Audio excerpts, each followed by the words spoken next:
From the sunny mountains of central British Columbia to you listening around the world, this, my friends, is Spaced Out Radio. I am your host, Dave Scott, sitting in the captain's chair of SOR headquarters. We welcome each and every one of you to tonight's show on our terrestrial affiliates across North America and digitally on TalkStream Live and Revolution Radio. If you want to take a listen to our archives, they are free at youtube.com/Spaced Out Radio. Just do old Davey the favor, hit that subscribe button. Follow us on Twitter at Spaced Out Radio for the show, and my personal handle at Dave Scott, SOR. Our website is spacedoutradio.com, where we have a plethora of features for you, including rocking out to Bumblefoot and reading up on Captain Shirk's SOR Newswire, which is updated daily. Tonight's show is brought to you by Chive Charities. Help make the world 10% happier by visiting Chive Charities today. You can find them on our website. This unique husband and wife duo combine their psychic and mediumship abilities to assist both the living and those who have crossed over.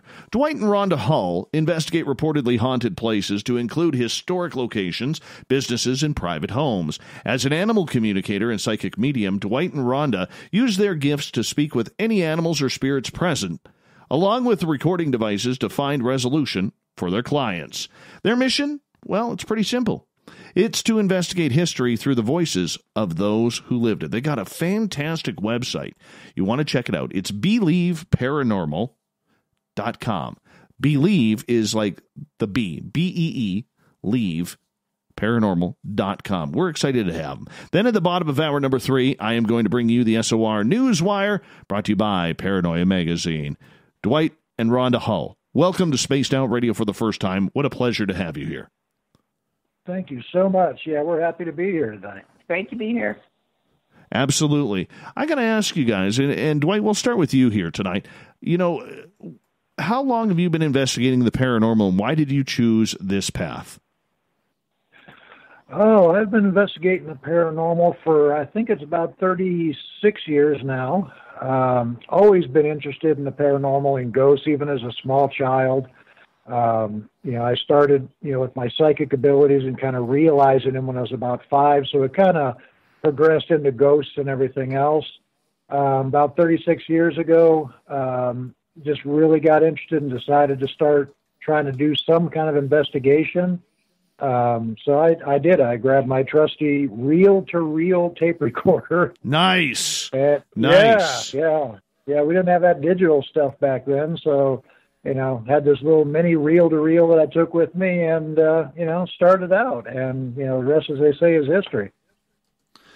You know what? Reel-to-reel, I remember when I came out of broadcasting school in 1998, I go work in this station, and I couldn't believe that the college that I was leaving was more technologically advanced than the radio station that I was doing my practicum at. So literally for 4 straight weeks, I had to practice editing reel-to-reel tapes. And I will tell you, that is horrific. You don't know hell in broadcasting and audio until you are having to cut reel-to-reel tapes and splice them together. Yes, the old little splicing machine that you had to line everything up and cut it. And yeah. And then don't shake with the tape, that little thin tape that you had to connect the two, because the minute you started shaking, everything screwed up. Yeah, that's true. Oh, very true. Very true. Rhonda, I want to bring you in here. Have you had your gifts for your entire life? I have. Since I was about 6, that was my first spirit experience, and then it just progressed over the years, bringing in my psychic abilities, and then really I didn't start using them, if you will, till probably my mid to late 20s, but it just progressed throughout the years. I started doing readings, and then when I met Dwight, that's when I started investigating. That was about 8 years ago. So. Oh wow! So here you are. I'm fairly new to the field. But I mean, it also helps too to have Dwight there, who's been doing this for 36 years. Oh, absolutely. I mean, he knows everything really that there is to know, techniques and what is what, how to tell the difference between real and not real as far as evidence. He's been a fantastic learning tool. I can feel him blushing right now. My own intuition tells me that Dwight is blushing right now. Yeah, but I want to meet this guy. He sounds great. Oh, absolutely. You should. I heard he's a heck of a guy. I mean, just what do you do? What do you do? I want to ask you guys in regards to, and thank you for putting our advertisement on your website there, right on the front page. That was very nice. We appreciate that. I want to ask you, I mean, husband and wife teams, we've seen a lot of them in the paranormal. How does this affect your relationship in how you guys go about your daily lives and then have to go in there and battle these ghosts as a paranormal team? It's rather seamless, really. This is what we do. It's who we are. Yeah. I mean, this isn't just a hobby to us. It's not something that we do part-time. This is really our life. So, yeah, it's an interesting dynamic because we are both psychics and mediums, investigators. So it's a neat dynamic that we just, we live. We don't just, like Rhonda said, it's not just a hobby. So, we can wash dishes and, talk ghosts, or we can, sit and watch TV or go out and have dinner. But, when it comes time to meet with a client or go out investigating, then, it's all business. It's much more fun than sitting at home. Oh, boy, is it. TV. Yep. Oh, yeah. Like I was telling the audience yesterday, this past weekend, I went out in the forest, and my buddies and I, we were out looking for Bigfoot. We spent like 4 hours out in the wilderness at night. Didn't find anything, didn't see anything. It was, no howling, no wood knocks, nobody telling us to shut the hell up. It would have been nice. Oh, yeah, but you got to get out there, because the one thing about this field, Rhonda, is we never know when it's going to happen, and it always seems to happen when you least expect. And if we're not out there, and we're not patrolling the areas that people say are haunted, or where there's cryptids or somewhere a UFO landed, we don't know if we're going to be missing something if we don't go there. That's exactly right. Yep. If you're not open or out there doing it, you're going to miss it. So how long or how many times a week are you guys out investigating then? Oh, it kind of depends on, our clients. We do a lot more readings than we do investigating. But we do we try to get out at least once a week just to head out to an old ghost town or an old area where, we know that there was some, history involved, Old West history.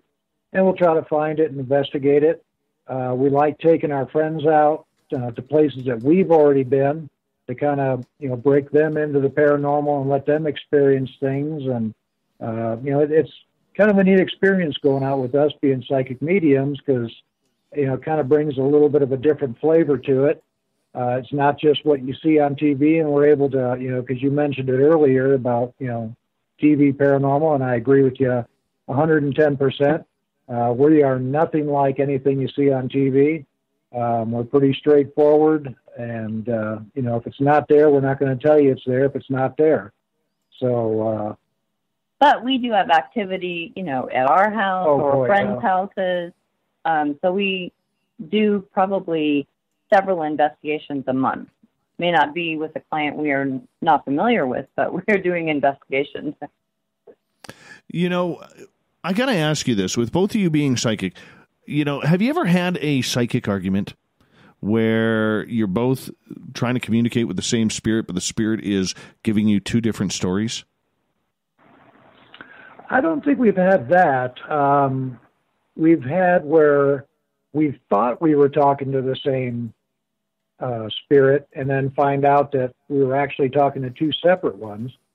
But usually what will happen when we go out is one of us will connect with a spirit and that's the person that we use, as far as we don't both try to connect. Right. It's just whoever that spirit wants to connect to.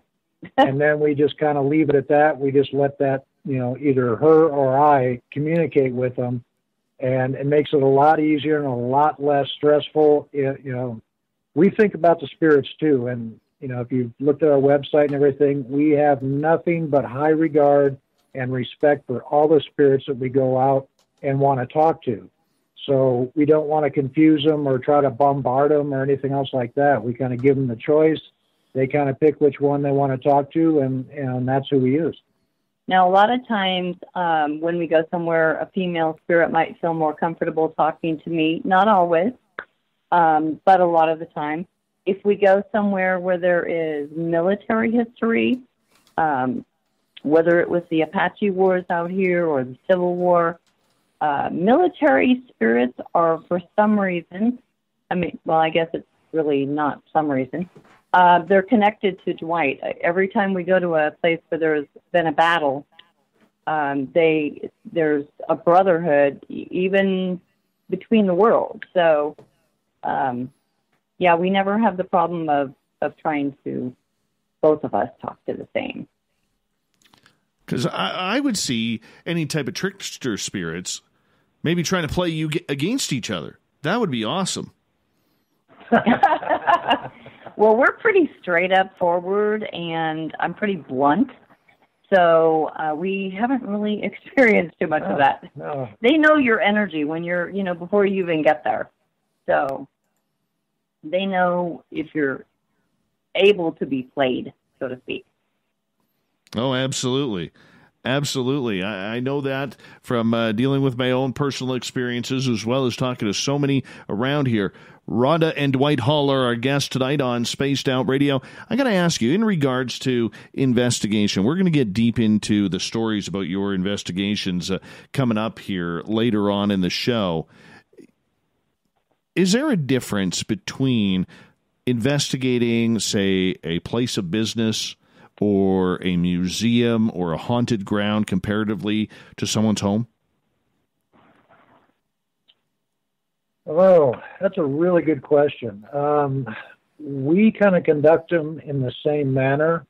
Now, places of business, museums, stuff like that, we are not, big equipment people. We don't set up all the cameras, and, we don't have the 6 flat screen monitors and all that. We do pretty much just her and I. We walk around. We have a digital voice recorder. Couple of REM pods or a data recorder. Yeah, and that's pretty much it. So, if we do a place of business or we do a museum, especially if it's, sometimes they have us come in while they're open. We try to keep it as low key as possible. But once they close, it's, a space is a space is a space, a home, a museum, a place of business. If they're closed and we're not trying to protect the owner of the business or whatever from, people knowing that he's having an investigation, then we just do it the same way we always do, whether it's a home or a museum or a place of business. Like I say, we're not real big equipment people. We have just a few pieces of equipment, and, so it's not a lot of invasive, setting up cameras and doing all that.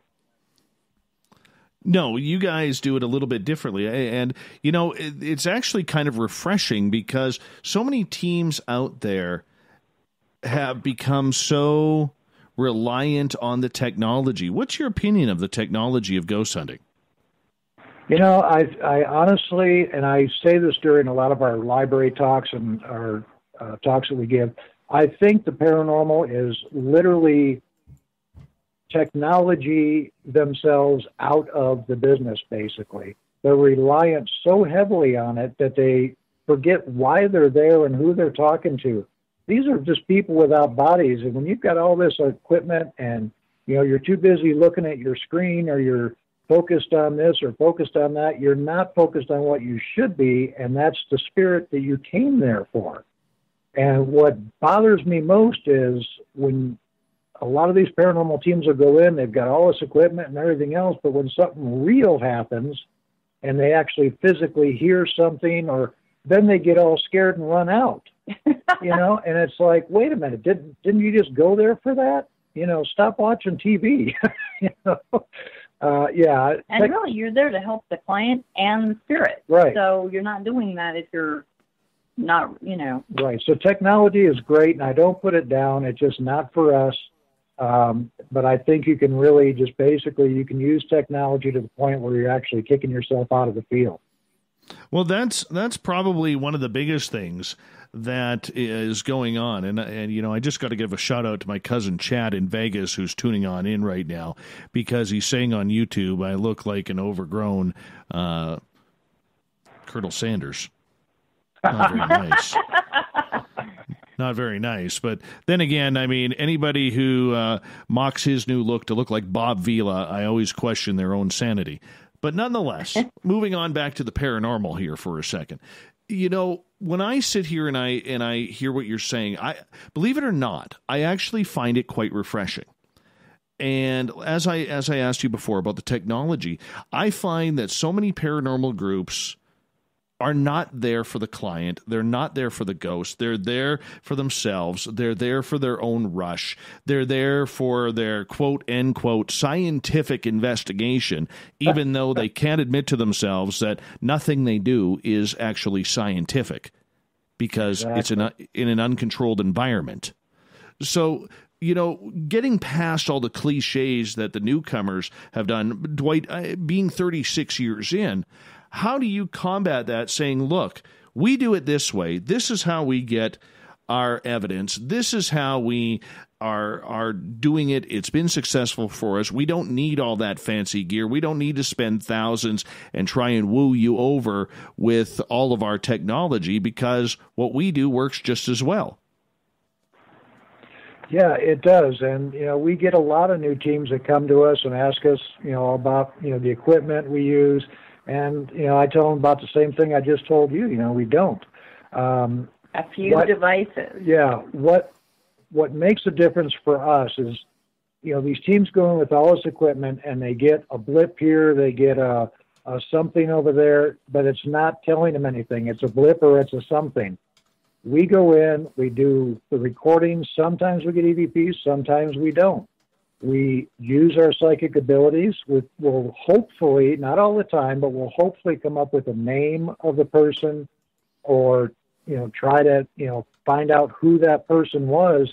And then Rhonda will go, and she is amazing at this. She will research, and she digs into, if we do an old place, she'll dig into old records, and the name that came to one of us, there it is. And we're able to validate that for our client, not just telling them, oh, there was a woman in a dress here, the mystical woman in a white dress that, keeps roaming around.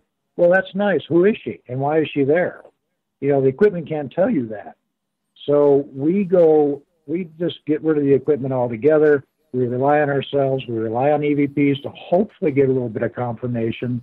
And then we dig in after the investigation. I want to make that clear. We never investigate a place knowing what is there. We don't research it before we go to a place. We only go after. So, again, our focus is on the client and the spirit. A lot of times we'll go places that there is no client, it's just spirits, and we try to help them if they need it. It's not, Ghost Whisperer, where every spirit is locked and, they, need help crossing over. That's not the case. Very rarely does a spirit actually want to be crossed over, or they need help crossing over. Most of the time, they're there because they want to be. And, I kind of took a rabbit hole there on you, but, No, but I think it was I think it was a logical rabbit hole, because you're going by what your evidence over 36 years has showed you. And I think to a degree, I can tell by the passion in your voices that this is something that you take very seriously. This is something that, you want to try and get the proper results. Comparatively to these days, to teams who are around, do you try and stay away from other teams or collaborating on investigations because of the difference in styles? We don't seek out other teams, but a lot of other teams will come to us because we have been in it for so long. And I love that. I love being able to share our information and how we do things, to try to guide them with what they're doing. But we're very point blank. We tell them, look, if you're just paranormal thrill seekers, we really don't want to waste our time here. If you really want to know how to investigate and help a client or a spirit, then absolutely, we will definitely help you. So we don't actively seek out other groups, but, other groups do seek us out, and we love it. We really do. Whether they take our advice or not, hey, we put it on the table and they can pick what they want. Well, I mean, that's kind of interesting. So you select and choose who you're working with because you want to work with people who, are in it for the right reasons. As we got about 100 seconds left before we got to go on air. Right. Integrity is really important to us. So we want to make sure that if we're collaborating with somebody that they're on the same level, that, if they're just thrill seekers, then they can go elsewhere. If they're really in it because they're passionate about helping the living or the dead, then now we can talk. Absolutely. Absolutely. And, do you find teams opening up more? Yeah. Well, some, yes. They see how we do it, and they're like, never thought of that. Well, again, we tell them, turn off the TV for a little while, investigate with your heart, and leave the equipment at home for a little bit, get a feel for it, and then you'll be able to, cultivate yourself and learn how to do it properly. You know what? That's probably one of the most important messages that ghost hunters could probably have is go out there and get a feel for it before going to spend hundreds, if not thousands of dollars on technology, because in the end, that's what it's all about, is getting a feel. And I agree with you guys, and I'm sure you'll agree with me. Getting that rush and trusting your own senses, as we've got about 30 seconds to go, is way more important than anything any gear can tell you. Absolutely. I'll end that with an absolutely. Rhonda, Dwight, you guys hold on. We're going to go to break here at the bottom of the hour as we have Rhonda and Dwight Hull. Their website, BelieveParanormal.com. B as in the bzz, type BelieveParanormal.com. All one word. Check it on out. Check out all their books on Amazon. They got some great writings, great stories. We're going to hear some of those stories coming up here in the second half hour, Spaced Out Radio, so stay tuned.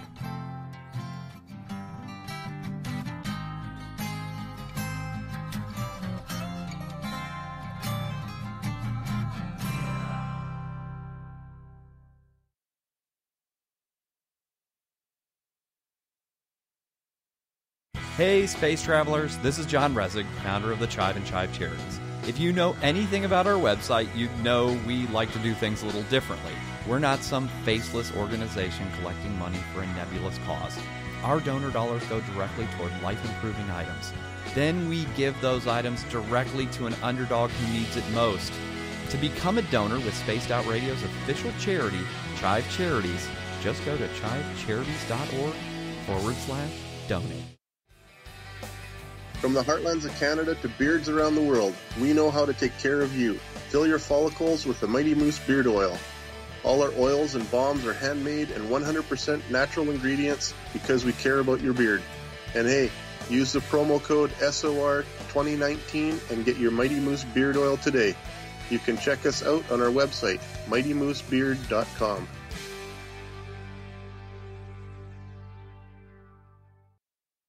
Hello, this is your guitar man, Ron Bumblefoot Thal, and I have to tell you, I love the response I get for Little Brother is Watching from Spaced Out Radio fans. It's amazing how music can inspire and make people think deeper about what's going on in the supernatural world. You can head over to my website, bumblefoot.com, to check out my music, my guitar workshops, my touring, even check out some of the hot sauces that I'm working on. And make sure you keep on listening, because with Spaced Out Radio, you know Little Brother is watching. We're adding to the entertainment online for Spaced Out Radio. I'm Amber Beckrud, and I want to invite you to subscribe to our YouTube channel and check out Cryptid Tales, where I will take you on a journey into some of the strangest legends and lore from around the world, relaying the stories to you of the strange creatures and experiences that people have had throughout time. You can find Cryptid Tales at youtube.com/Spaced Out Radio. And while you're there, don't forget to check out our free archives and leave a comment. See you there.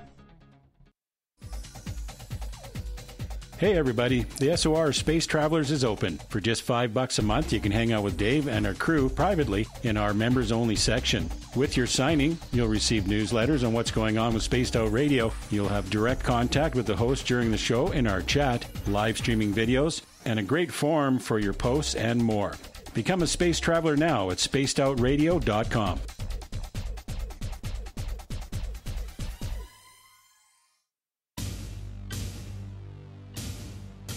You wanted new SOR gear, and now you can have it. The SOR Vault is fully stocked with t-shirts, hats, hoodies, mugs, and everything in between, with great logos for you to choose from. So head on over to spacedoutradio.com, click on the SOR Vault, and go shopping. Pricing is quite affordable, and you can look good representing your favorite show. So go to our website and pick up your new SOR wear at the SOR Vault today. If you like it hot, real hot, then heat up your meals with Bumblefoot hot sauce. Get your Bumblefoot hot sauce today. The sauce, Bumblicious, and the 4 million Scoville unit Bumble. We're going in hot, real hot, coming out even hotter. Keep the milk nearby and tantalize your taste buds tonight. Bumblefoot hot sauce, available now at kajans.com. Cold drinks, great food, and the best music in Vancouver. The Moose Vancouver is the place to be, open until 2 a.m. nightly. Everything on the menu starts at just $6.95.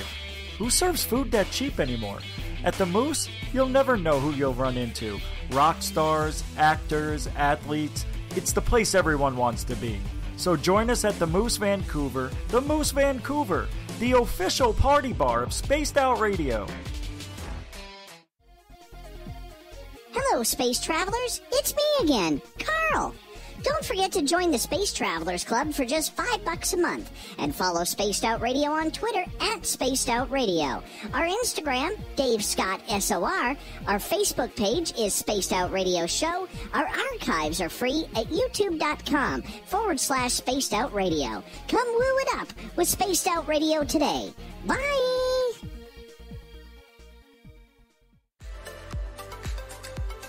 Are you looking for great advertising value for your company? Look no further than Spaced Out Radio. We have a multitude of places to get your name out there, including commercial ads during the show, special promotions, and banners on our website. Our audience is proven to support the companies that support our show. We can make your budget work for you. So for more information, please contact us at sales@spacedoutradio.com. At spacedoutradio.com, we are keeping you up to date on all the news with the SOR Newswire. Captain Shirk leads the team that is bringing you the news of the day and exclusive stories on everything paranormal and supernatural. It's free to read, it's updated daily, and it's right there for you. The SOR Newswire is a one-stop shop for the news of the day. Check it out at spacedoutradio.com today. Need that weekend supernatural fix? Look no further than Spaced Out Saturday right here at spacedoutradio.com. I'm Stacey Edwards. And I'm John Edwards. Each Saturday night, Stacey and I are going to bring you the best in paranormal, cryptids, UFOs, you name it, and we're going there. It's all about the experience and to share the knowledge with all of you. So tune us in every Saturday night on Spaced Out Saturdays, starting at 9:06 p.m. Pacific, 12:06 a.m. Eastern, only at spacedoutradio.com. We're taking Sunday nights out of this world on Spaced Out Radio. This is Michael W. Hall, also known as the Paranormal Lawyer. Together, we're going to go on an exciting journey into the unknown. I'm going to bring you some of the best interviews in the paranormal and supernatural to start your new week off on a freaky note. So tune in to Spaced Out Sundays with me, Michael W. Hall, only on spacedoutradio.com.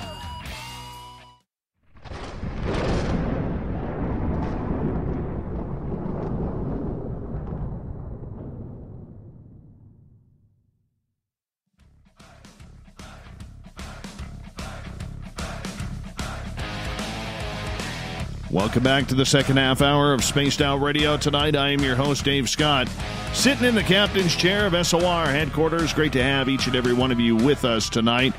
Want to remind you that if you missed portions of this show or others, you can check out our free archives by going to youtube.com/Spaced Out Radio. Just do old Davey the favor, hit that subscribe button.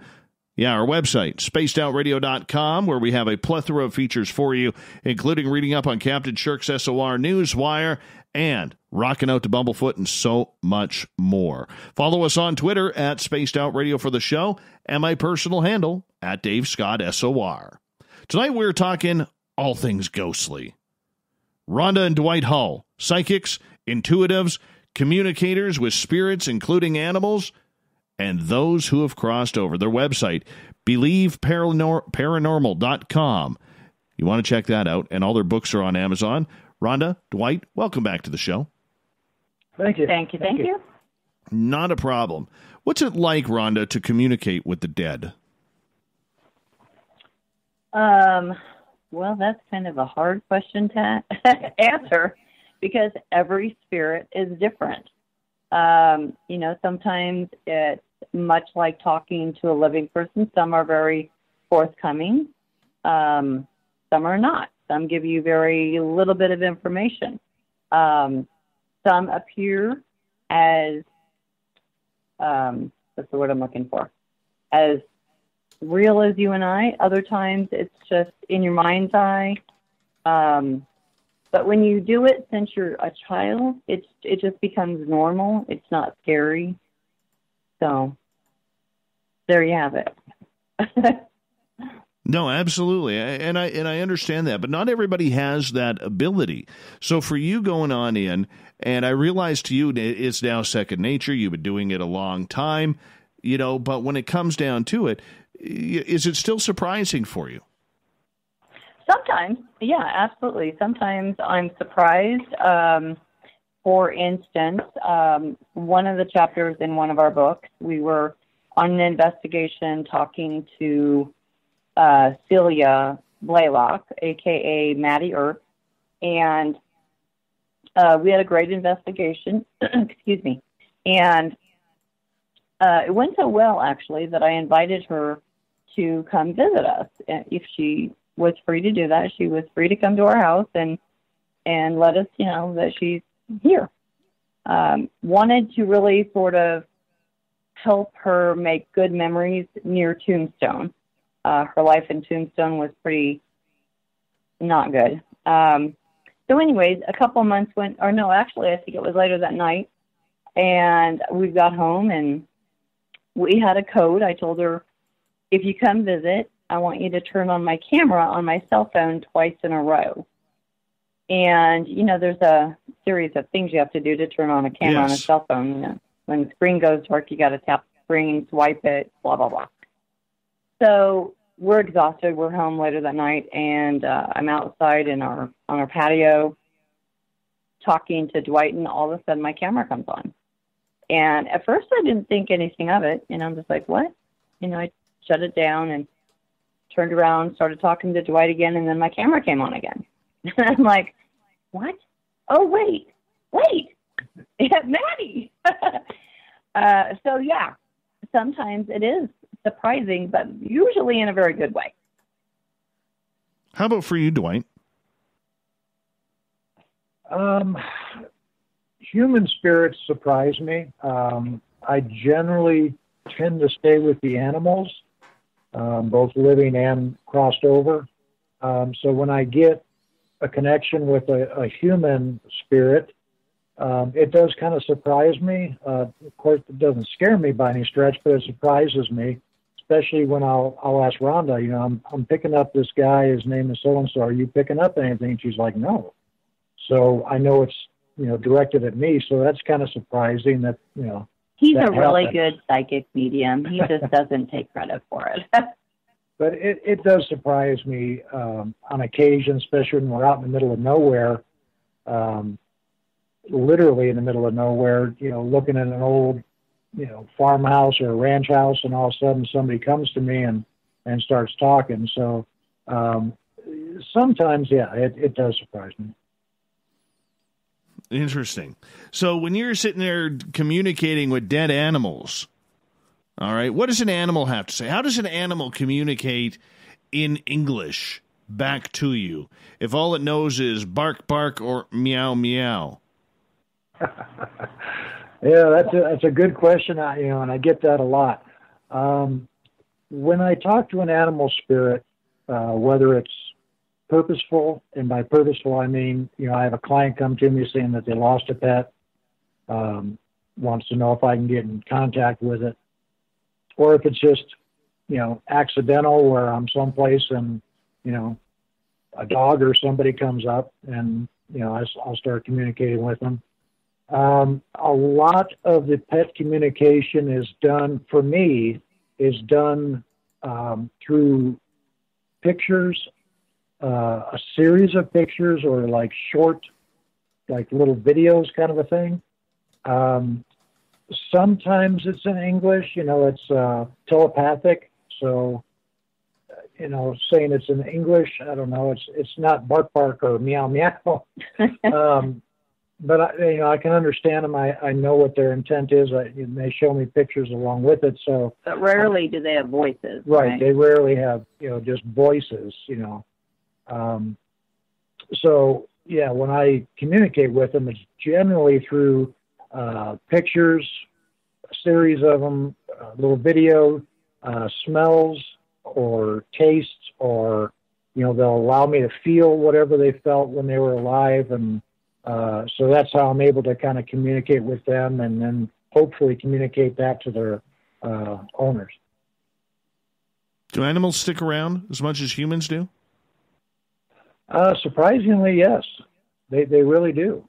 I find it all the time. We'll go to a house on just a standard investigation, and all of a sudden I'll see a cat, and I'll start communicating with the cat, and I'll ask the homeowner and the client, did you recently lose a cat? And they'll be like, well, yeah, but that was like 3 years ago. I said, well, was he, orange with a white chest, and he had like a little chip out of, like a little notch out of one ear? And they're like, oh my God, yeah, that was, whatever, Fluffy or whatever his name was. And it's like, well, he's still hanging around, and I get that more often than what, people may think. Very cool. Very cool. Looking at your books, as we kind of shift topics here and get more into the ghostly stuff, you have really prided yourself, Rhonda and Dwight, about trying to bring history forward, especially in the Southwest. Why did you go down this angle, Rhonda?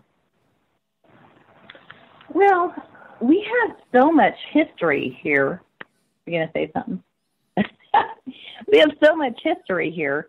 It's really, a lot of it has been forgotten. We have a lot of little national parks and national forests where we have forts and whatnot, old ghost towns. So you find a lot of history there, and where there's history, there's usually spirit activity. And by bringing it to light, you're sort of opening that up to a whole new audience. Ghosts now are sort of not a taboo type of subject. So people will often go there for both the ghosts and the history. But either way, they're learning about history that they may never even known was there. We introduce a lot of friends to history right in our own backyard that locals have never been to. So for us, it's just like rewarding to open people up to the history that's all around us. Absolutely.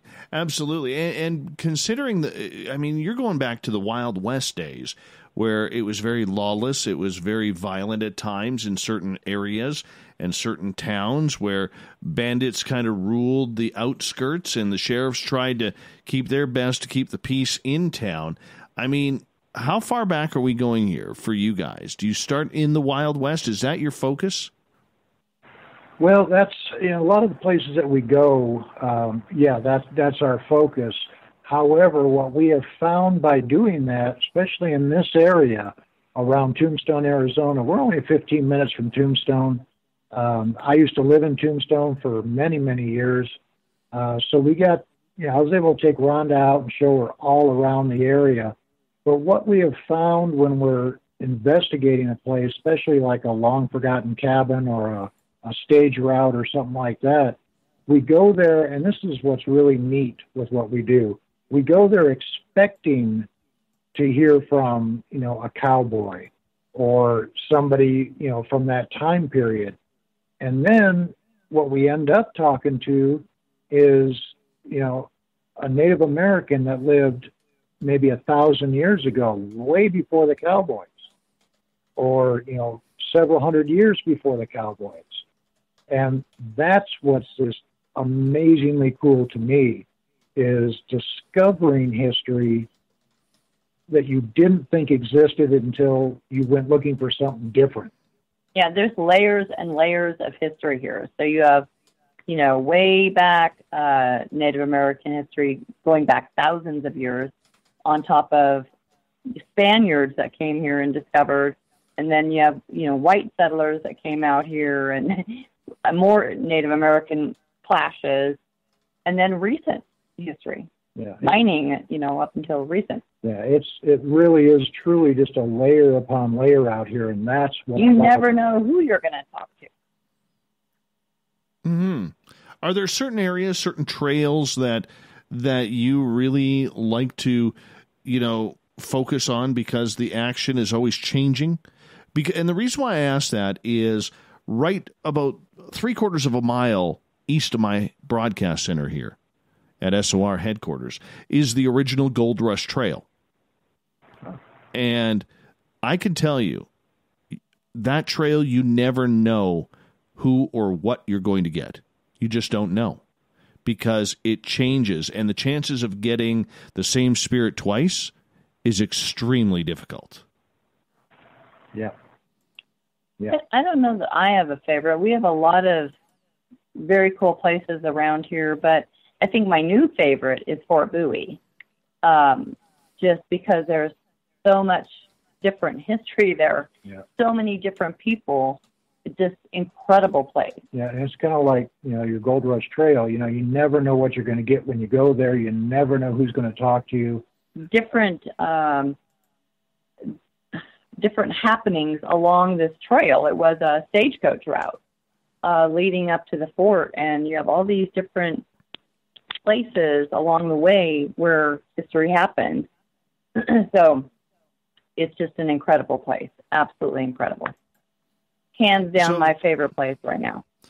So going back to the historic part of it, for a lot of our listeners who may not be familiar with the area, take us on a little bit of a historic ride here on what we're missing out on.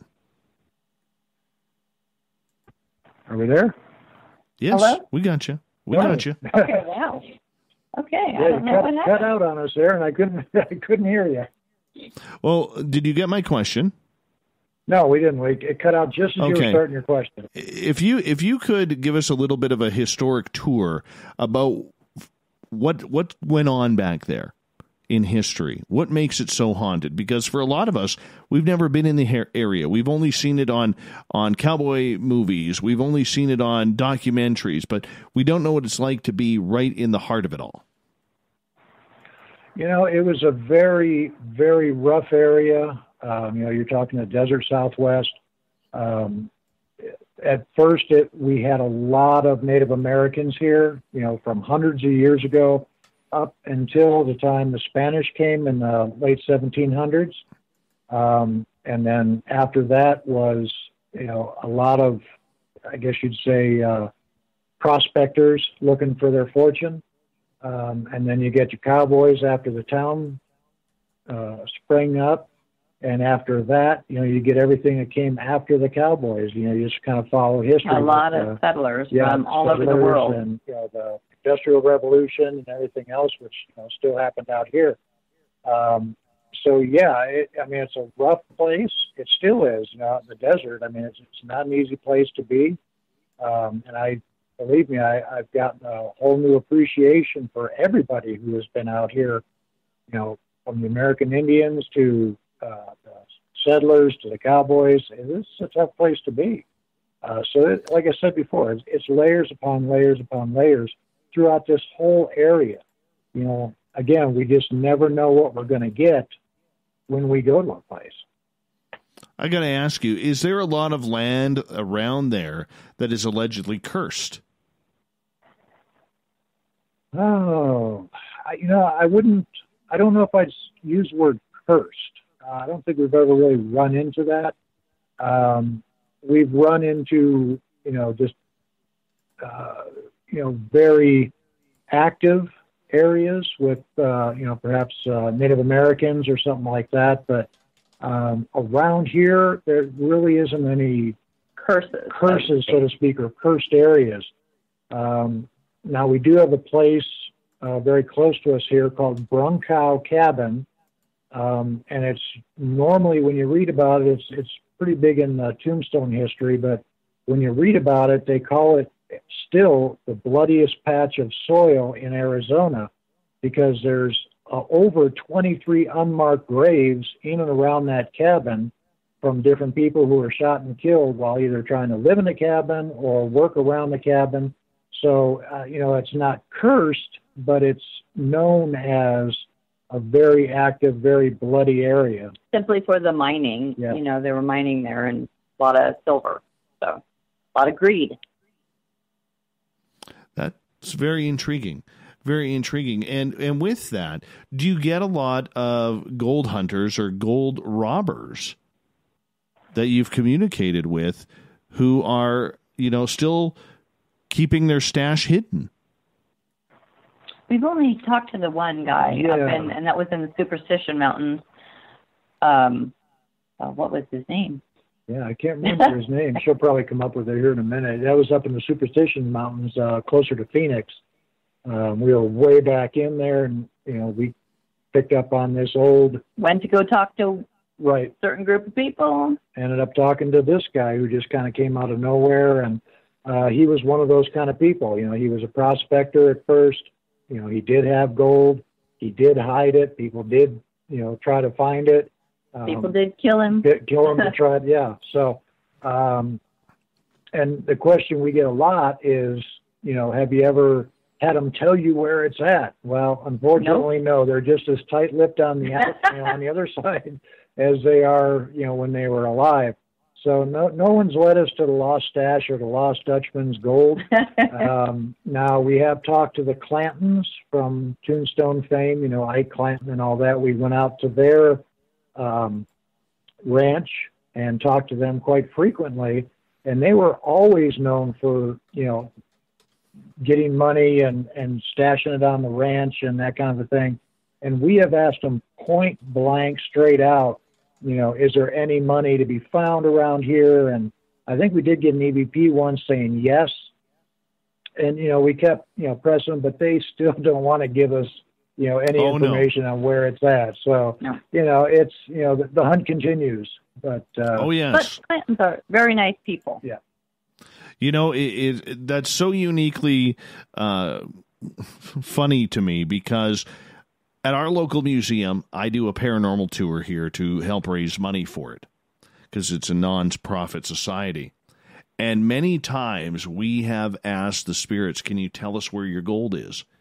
And it always amazes me with some humor how quickly they disappear. We had this one gentleman. We had this one gentleman a few years ago, this gentleman's spirit.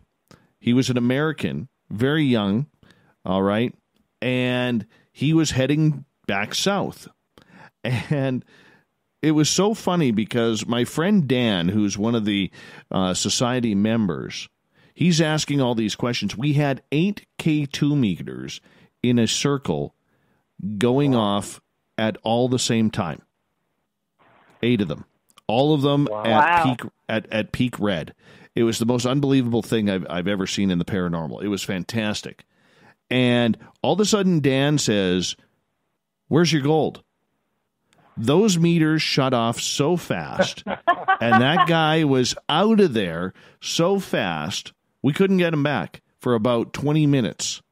About 20 minutes later, we finally got him back, and he's like, don't ask me about my gold. Yeah. Right. Yep. They're still hot to try. Oh, yeah. Yeah.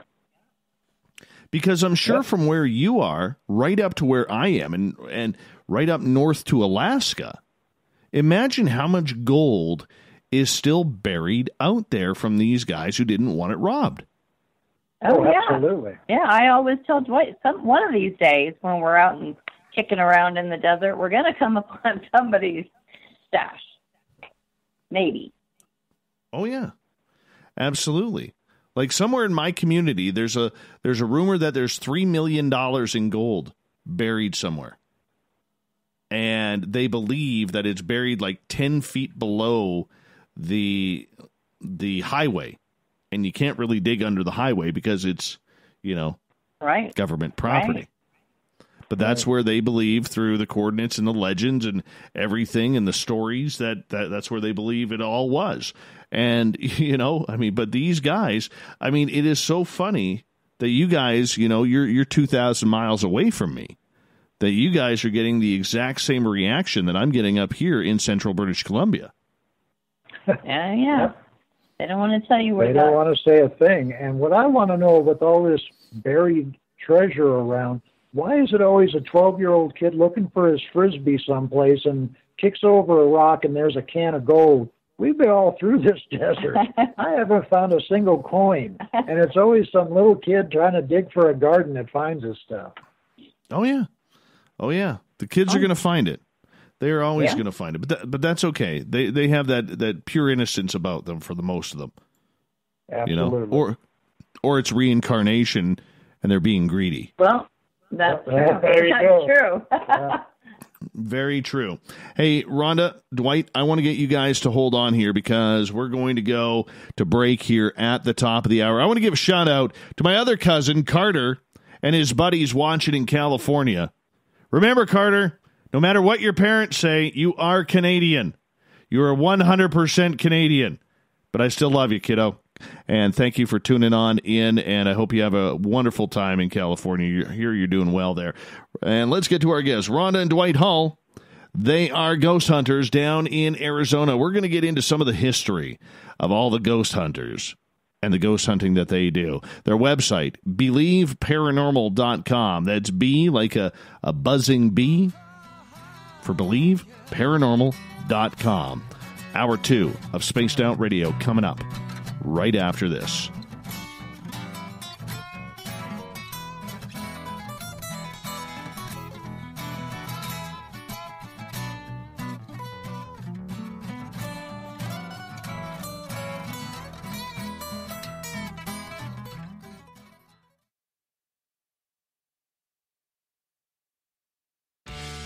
Hey everyone, I'm John Edwards. And I'm Stacey Edwards. Together we're taking over Saturday nights on Spaced Out Radio, where we're going to bring our own experiences of the paranormal and talk to the best people we can find to help bring you answers to your strange tales. We're here to entertain your need for weekend woo! So tune us in at spacedoutradio.com starting at 9:06 Pacific, 12:06 a.m. Eastern, where we can all get a little spooky together. Spaced Out Saturday nights right here at spacedoutradio.com. Hi, this is Amber Beckrud, and I want to invite you to subscribe to our YouTube channel where we store all of the SOR show archives for free. And as an added bonus, every 2 weeks I'm posting brand new content on Cryptid Tales, where I will get into some of the spookier legends and folklore from around the world and tell the stories that go with them. Find us at youtube.com/spacedoutradio and check out Cryptid Tales today. Drop a comment and let me know what you want to hear. See you there. For the price of 1 cup of coffee a month, you can become an SOR Space Traveler. The Space Travelers Club is a place where you can interact with other listeners, either live during the show or on our great forum. We want your stories, pictures, comments, and ideas. You'll get live video streams, exclusive content, and be a part of our newsletter. Stay in touch with everything SOR. The Space Travelers Club is just $5 a month at spacedoutradio.com. Get your horns up with me on Spaced Out Radio. This is Ron Bumblefoot Thal. Come tune in to SOR where you can hear me rock out with Little Brother is Watching, the official theme song of Spaced Out Radio. And then come on over to bumblefoot.com where you can find out about my tour schedule, my music, and everything else. Bumblefoot.com keeps you up to date on what I'm doing and the best way to stay in touch with my music and music camps. Sign up for my newsletter at bumblefoot.com and remember, Little Brother is watching. We are scouring the world for the most intriguing stories of your day. Take the time to read up on the SOR Newswire, where our team, led by Captain Shirk, will deliver to you some of the best paranormal and supernatural news, along with some stories that will blow your mind from the weird to the wacky. It's the news outside the news that piques interest, and that's what we're looking to deliver to you. The SOR Newswire, only at spacedoutradio.com. Looking for creative ways to get your company out in the public? How about advertising on Spaced Out Radio? Our sales department is waiting to hear from you, and we can work around any budget. From commercial spots to banners to special promotions, there are many opportunities to get your name and product out to our SOR listeners. For a price guide and more information, please contact us at sales@spacedoutradio.com. Hi there, this is the paranormal lawyer Michael W. Hall. I'd like to invite you to listen in each Sunday night where we're going to open up your eyes to everything strange and paranormal. I will be hosting some great guests with topics that affect us all, such as UFOs, ghosts, and everything paranormal. Let's learn together on Spaced Out Radio Sunday with myself, Michael W. Hall, the paranormal lawyer at spacedoutradio.com. Are you intrigued by Paranormal Talk Radio? You'll love the new Paranormal Radio app from TalkStream Live. You'll find a great selection of talk shows covering UFOs, ghosts, strange phenomena, and much more. Download the Paranormal Radio app now and start listening to the very best in paranormal talk entertainment, including the network you're listening to right now, the Paranormal Radio app, free in Google Play and the iOS App Store. I'm feeling a little spicy tonight. What to do? What to do? Why not get Bumblefuck? 4 million Scoville units of pure hard rock. Bumblefoot hot sauces come in 3 flavors. The burning Bumble. Tone it down a bit with Bumblicious and throw the sauce on everything. Spice it up. Bumble me, baby. Bumblefoot hot sauce. Get it today at kajans.com. We all know on Spaced Out Radio we love a good beard and mustache, so why not take care of your facial hair with Mighty Moose Beard Oil? Made in Canada, we're taking care of beards and stashes around the world. We use 100% natural ingredients with our oils and balms to make your whiskers feel silky smooth. Use promo code SOR2019 at mightymoosebeard.com today.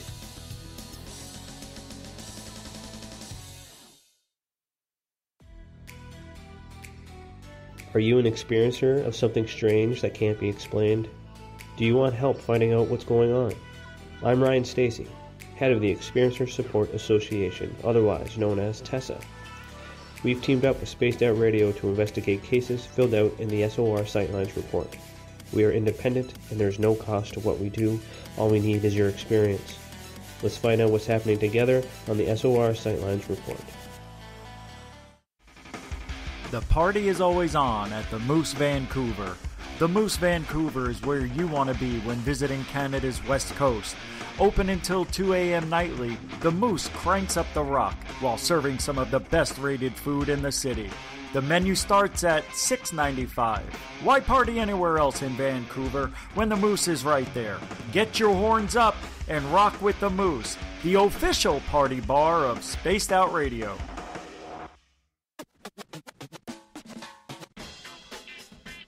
The SOR Vault is open for business, and do we have some cool swag for you to pick up? All you have to do is head over to our website and click on the SOR Vault. You have a variety of cool logos to choose from, and put them on anything you want. T-shirts, hoodies, hats, coffee mugs, you name it, we can get it to you. So do your shopping by supporting the store you love. Get your Spaced Out Radio swag at the SOR Vault today.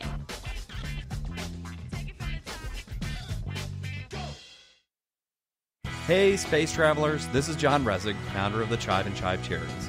If you know anything about our website, you know we like to do things a little differently. We're not some faceless organization collecting money for a nebulous cause. Our donor dollars go directly toward life-improving items. Then we give those items directly to an underdog who needs it most. To become a donor with Spaced Out Radio's official charity, Chive Charities, just go to chivecharities.org/donate. Hello, space travelers. It's me again, Carl. Don't forget to join the Space Travelers Club for just $5 a month and follow Spaced Out Radio on Twitter at Spaced Out Radio. Our Instagram, Dave Scott SOR. Our Facebook page is Spaced Out Radio Show. Our archives are free at youtube.com/Spaced Out Radio. Come woo it up with Spaced Out Radio today. Bye!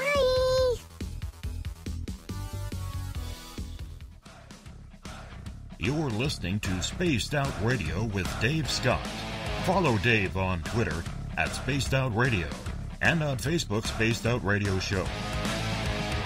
Welcome back to the second hour of Spaced Out Radio. Tonight, I am your host, Dave Scott, sitting in the captain's chair of SOR headquarters. Thank you so much for joining us. Let's give a shout-out to everybody listening in on our terrestrial affiliates across the continent and on the digital side on TalkStream Live and Revolution Radio. Remember, you can check out all of our archives for free at youtube.com/Spaced Out Radio. Just do me the favor, hit that subscribe button.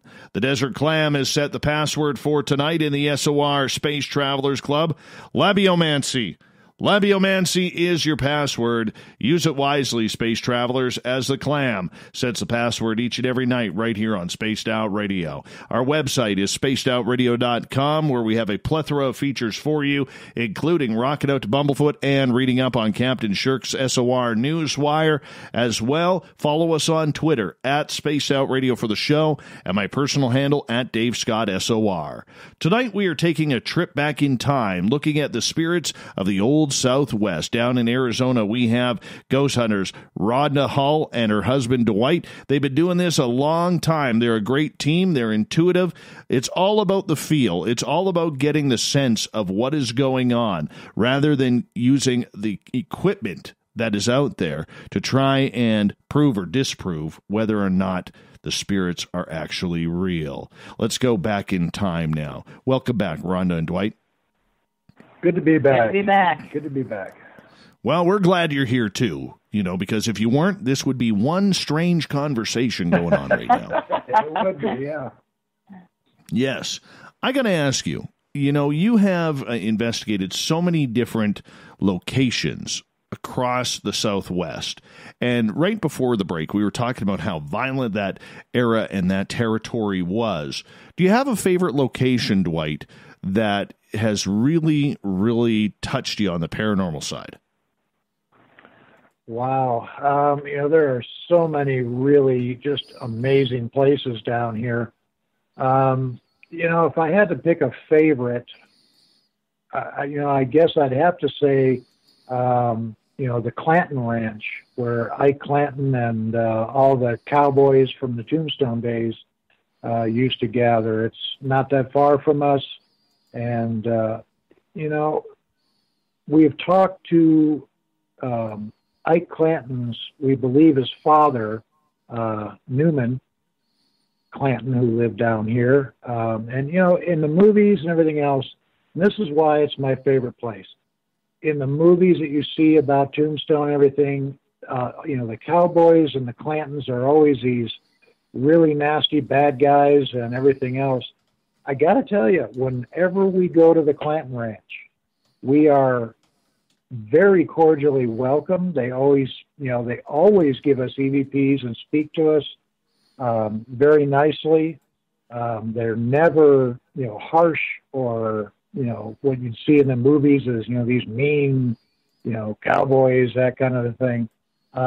And I think it's my favorite because of that, because we're able to talk to these people and really find out who they really were, not who they were portrayed as. And for me, that's the part of history that I just love digging into down here, is so many myths about the Old West because of movies and books and that kind of thing. But when you really dig into it, and, we like to say we investigate history through the voices of those who lived it. If you want the true story, talk to the people who lived it. And that's what we try to do. We're not always successful, obviously, but when we are, it's just such an amazing rush. And, the Clanton Ranch for me is that place where I can get that amazing rush talking to these guys from, history through fame and everything else of the movies, but you're talking to the real people. And that's what makes probably the Clanton Ranch, that much better for me. What are they communicating to you? What is the story or the words that they're trying to get out? I think, kind of in a nutshell, and I'm taking several years of investigations into, one lump here, but I think in a nutshell, they're trying to convey, again, what they were really like, that they weren't these people that, people come there all the time, these other paranormal investigators, and, they use provocation and, you guys are terrible, and there's no, just stop. We go there, and what they're trying to get through to us is probably the real story, the real feeling of what they were going through or went through or whatever. The first time we found that ranch, and we kind of missed it by a long shot, we're going through the desert, we got all cut up by the mesquite bushes that are out here. They're very long thorns, very sharp. And, my arms were bleeding, and, by the time we finally found this place, we were tired, it was hot. So we turned on the recorder, and Rhonda just started calling out names of some of the cowboys, Curly Bill, Ike, all these people, is anybody here? And we get this old man's voice that we figure is probably old man Clanton, Newman Clanton. And a very gentle southern voice says, over here, long way, really bad brush sting. And I was just floored when I heard that EVP. It was clear as a bell. I mean, Class A EVP. It was just amazing. And I was like, brush sting? What the heck is brush sting? So we actually had to Google it, and we found out it was an Old West term for being cut up by the mesquite. So we thought, wow, I mean, he was really there. He really saw us. He was noticing what we had just went through. And he was very welcoming, over here, basically calling us, hey, come over here. He knew we came a long way, and he knew we had really bad brush sting. So that's, just an amazing. Very nice. We've always had very nice people. Good conversations with him. I have a couple questions coming from our audience, if you don't mind. Oh, yeah, absolutely. All right. Let's start off with, where shall we go? Well, let's go to the Revolution Radio chat room here. Eagle Flower is asking, why do certain spirits prefer to stay in this realm? Are they filled with a job unfinished?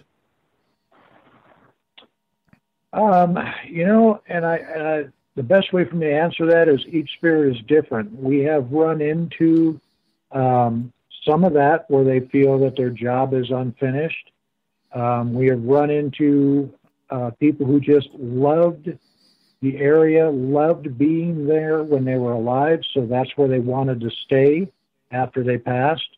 As far as, the job unfinished thing, we've met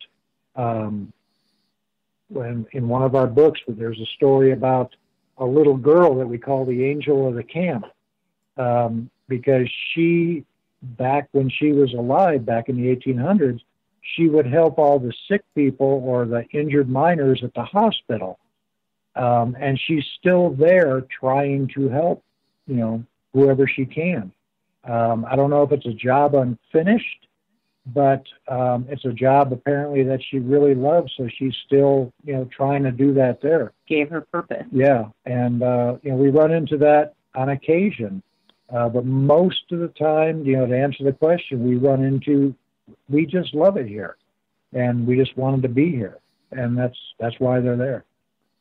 How many of those spirits, because maybe they were so angry on the human side of everything, are sticking around because they're afraid on what actually meets them on the other side of the veil?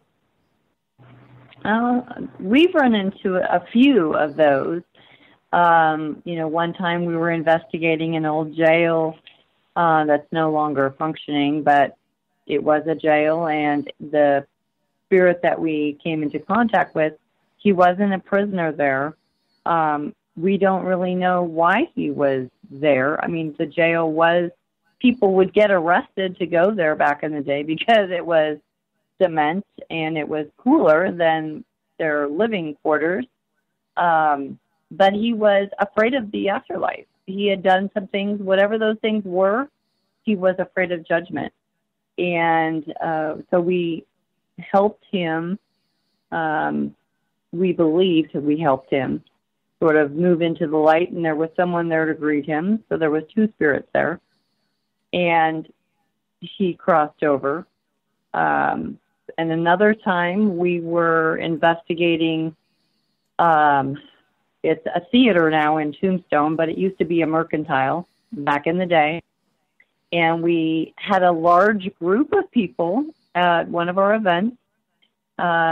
We really didn't plan on investigating. It was their, investigation. We got kind of called into it because they got an EVP of a murder. And we ended up crossing over a spirit who murdered his brother in the mercantile, allegedly. And that was the story. And it was so emotional that when he crossed, the moment that he crossed, about 40 people in the room, including a film crew, started bawling. And I don't mean, lightly crying. I mean, everybody was snot-nosed bawling. It was visceral. You could feel it. But that's only happened a few times, but it's super emotional when it happens. Mm-hmm. All right, let's move on to another question. This one from the Revolution Radio chat room as well, from Reg, who is asking if you guys have had the opportunity to investigate or learn about the Superstition Mountains. Yeah, we have. We've been up there a few times, actually, in different areas. We've been up to 96 Ranch up there in the Superstitions. We've been just kind of walking through what they call the massacre grounds, where a large Mexican massacre happened, where the Indians massacred a lot of Mexican miners. So we've been up there several times. Again, we have not contacted the Lost Dutchman nor his ghost. We have tried many times, but that hasn't happened. It's a very, very neat place. It's very active with spirit activity, mostly Native American. But it's an amazing place, and if anybody has the opportunity to do it, I definitely suggest you go and do so. For the people around us, and myself included on that list, what is the Superstition Mountains, and what's the history behind it? Well, the Superstition Mountains is a very large mountain range up by Phoenix, Arizona, Phoenix Mesa, Apache Junction. Yeah. It's a very large mountain range. The history behind it, basically, the reason it's, the superstitions and the reason people go there is it was very populated, I guess you'd say, with miners and gold seekers and silver seekers, back in the day. It was a very, very dangerous, raucous, shoot people on sight kind of a place back then. So it did gain, a reputation, and still continues to do so, with people going up there and disappearing, either, with no trace at all, or found many years later just in a place where they shouldn't have been. A lot of people go looking for the Lost Dutchman gold and never come back. In the certain times of the year, a fog will cover the top of the superstition. Lots of plane wrecks, not seeing the top of the mountains. It's a very superstitious place, if you will. A lot of high strangeness, because that area, if I know correctly, there's a lot of UFO sightings around there too. There is. We've had a UFO. We've actually had a UFO experience there ourselves. Yeah. Oh, tell us that. You tell it better than I do. I'm long-winded. Well, we were up there actually trying to do an investigation for a weekend, and we were with a friend of ours, Dan Baldwin, who co-authored the book with us. And we had just got done eating, and we decided to take just a little bit of a stroll, not too far from this house, but up into by the mountains there. By Red Mountain. And it was in the evening. We were just kind of walking around talking, really not paying attention to much of anything. And I just happened, a light up in the sky above Red Mountain just happened to catch my eye, and it was moving, in a manner that I was like, and I asked them, I said, what the hell is that? And we all looked up there, and sure enough, this light, this orb, I guess you'd say, was morphing, not flashing, but morphing from yellow to red and then to yellow to red. And it kind of came almost right above us. And we were like, oh boy, what do we do now? And Dan took out his flashlight and started, clicking a pattern of light at this UFO or at this light. We didn't know what it was, really. Well, it was an unidentified flying object, so. In theory, yeah. And, when he got done flashing that light, all of a sudden this thing takes off backwards or whatever words it was going, but it took off at just an unbelievable speed. And it was gone within literally a second, 2 seconds. And if you've ever been down here, well, of course, up there where you're at, there's a lot of sky. You can see things for a long distance. And this thing shot out of sight in just a matter of a second to a second and a half. Now, right behind us also, we should mention, is like the plane highway, wherever all the planes come in to land at Sky Harbor.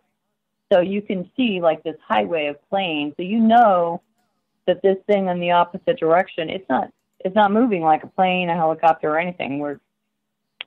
So we have no explanation as to what it was. All right. This also ties into Cat Chaser's question on our YouTube chat. Do you ever pick up anything from Area 51 or other secret places that you can't explain? Wow. I have been probably closer than what most people get to Area 51. When I was in the military, Air Force. When I was in the Air Force, and that was one of our things we had to do, was try to break into Area 51, believe it or not, to see how good we were, which, by the way, we didn't get anywhere. We got stopped pretty quick. As far as picking anything up from those areas and secret places like Dulce and Area 51, it's a weird thing because I get a real weird sensation when I'm there, or if we're talking about it, or if we're watching it on TV. But I really honestly can't place what that sensation is. It's just as psychics, it's just a very odd sensation, and I don't want to, immediately throw it into the realm of aliens, but, it's a feeling that's, lack of a better term, alien to me. So, I definitely think there's a strange energy, not just because of the secretiveness and all of that. I think that whole area, there's a different energy, if you will. Do you think it's because of your abilities going into these secret places, Dwight, that maybe your own abilities are being blocked? That's very possible. I put nothing past anything. I'm pretty wide-eyed and open for anything. And with the feeling that I get that I don't get anyplace else, that is a very real possibility that, that is something that, is just being blocked or it's scrambled or whatever you want to say. I would love the opportunity to, go to someplace like that and really have the time to sit down and concentrate to see if I could break through and maybe try to pick up on some, or if it just keeps getting scrambled. It would be an interesting, investigation. Manuel is asking, as we got about 2.5 minutes here before we got to go to break at the bottom of the hour, what is the scariest experience you have encountered to date? Wow, scary. I guess I'd have to say, scary. I don't get scared very easily, but the most scary is many years ago when I was in Ohio. I was investigating a farmhouse.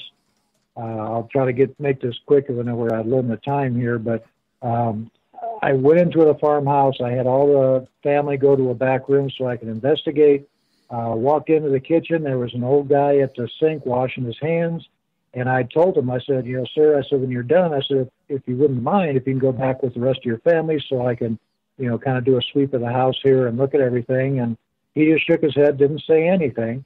And he finished washing his hands and turned and walked into what we call a mudroom or a laundry area, which is right off the kitchen.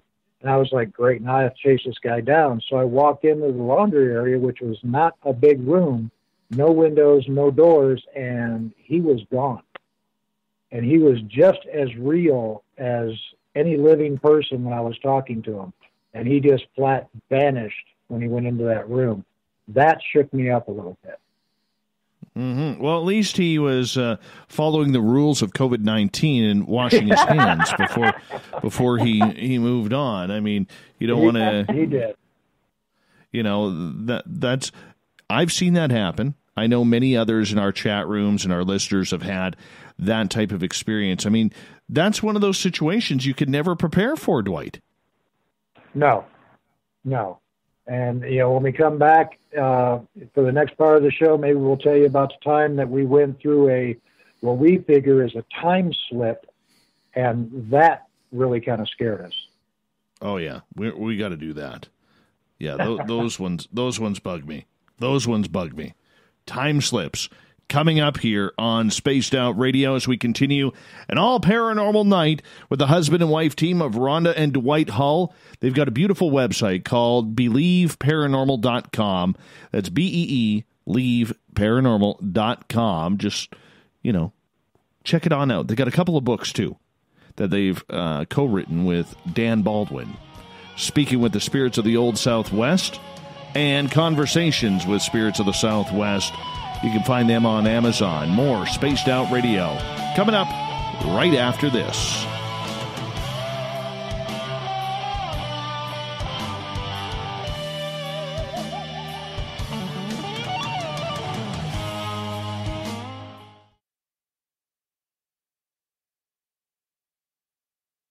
Hello, this is your guitar man, Ron Bumblefoot Thorne, and I have to tell you, I love the response I get for Little Brother is Watching from Spaced Out Radio fans. It's amazing how music can inspire and make people think deeper about what's going on in the supernatural world. You can head over to my website, bumblefoot.com, to check out my music, my guitar workshops, my touring, even check out some of the hot sauces that I'm working on. And make sure you keep on listening, because with Spaced Out Radio, Little Brother is watching. Need that weekend supernatural fix? Look no further than Spaced Out Saturday right here at spacedoutradio.com. I'm Stacey Edwards. And I'm John Edwards. Each Saturday night, Stacey and I are going to bring you the best in paranormal, cryptids, UFOs, you name it, and we're going there. It's all about the experience and to share the knowledge with all of you. So tune us in every Saturday night on Spaced Out Saturdays, starting at 9:06 p.m. Pacific, 12:06 a.m. Eastern, only at spacedoutradio.com. Hey everybody, the SOR Space Travelers is open. For just $5 a month, you can hang out with Dave and our crew privately in our members-only section. With your signing, you'll receive newsletters on what's going on with Spaced Out Radio. You'll have direct contact with the host during the show in our chat, live streaming videos, and a great forum for your posts and more. Become a space traveler now at spacedoutradio.com.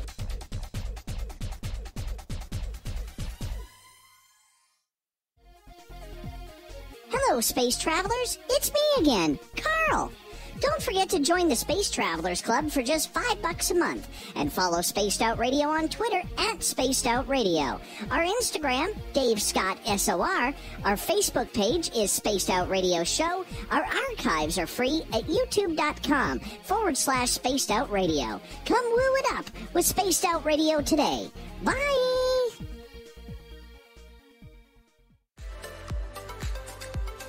Are you looking for great advertising value for your company? Look no further than Spaced Out Radio. We have a multitude of places to get your name out there, including commercial ads during the show, special promotions, and banners on our website. Our audience is proven to support the companies that support our show. We can make your budget work for you. So for more information, please contact us at sales@spacedoutradio.com.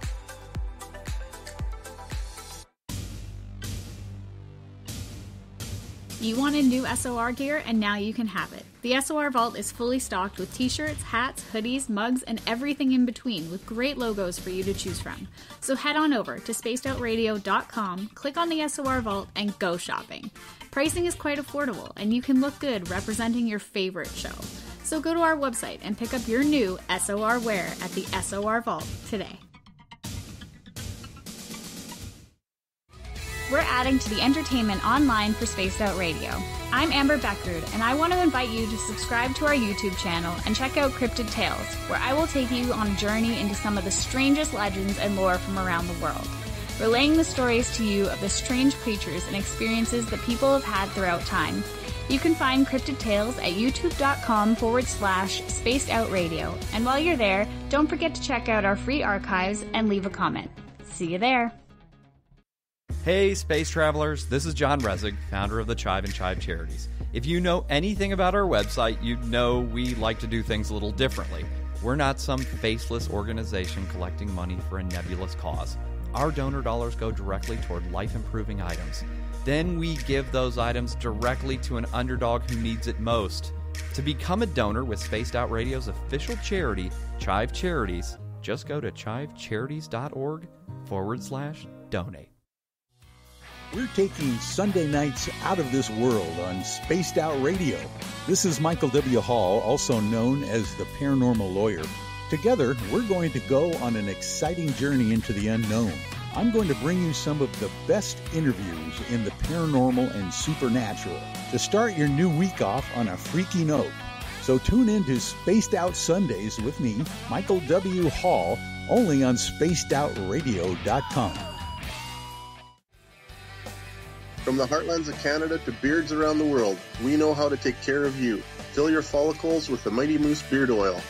All our oils and balms are handmade and 100% natural ingredients because we care about your beard. And hey, use the promo code SOR2019 and get your Mighty Moose Beard Oil today.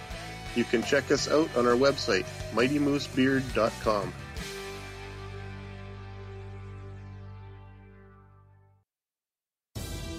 At spacedoutradio.com, we are keeping you up to date on all the news with the SOR Newswire.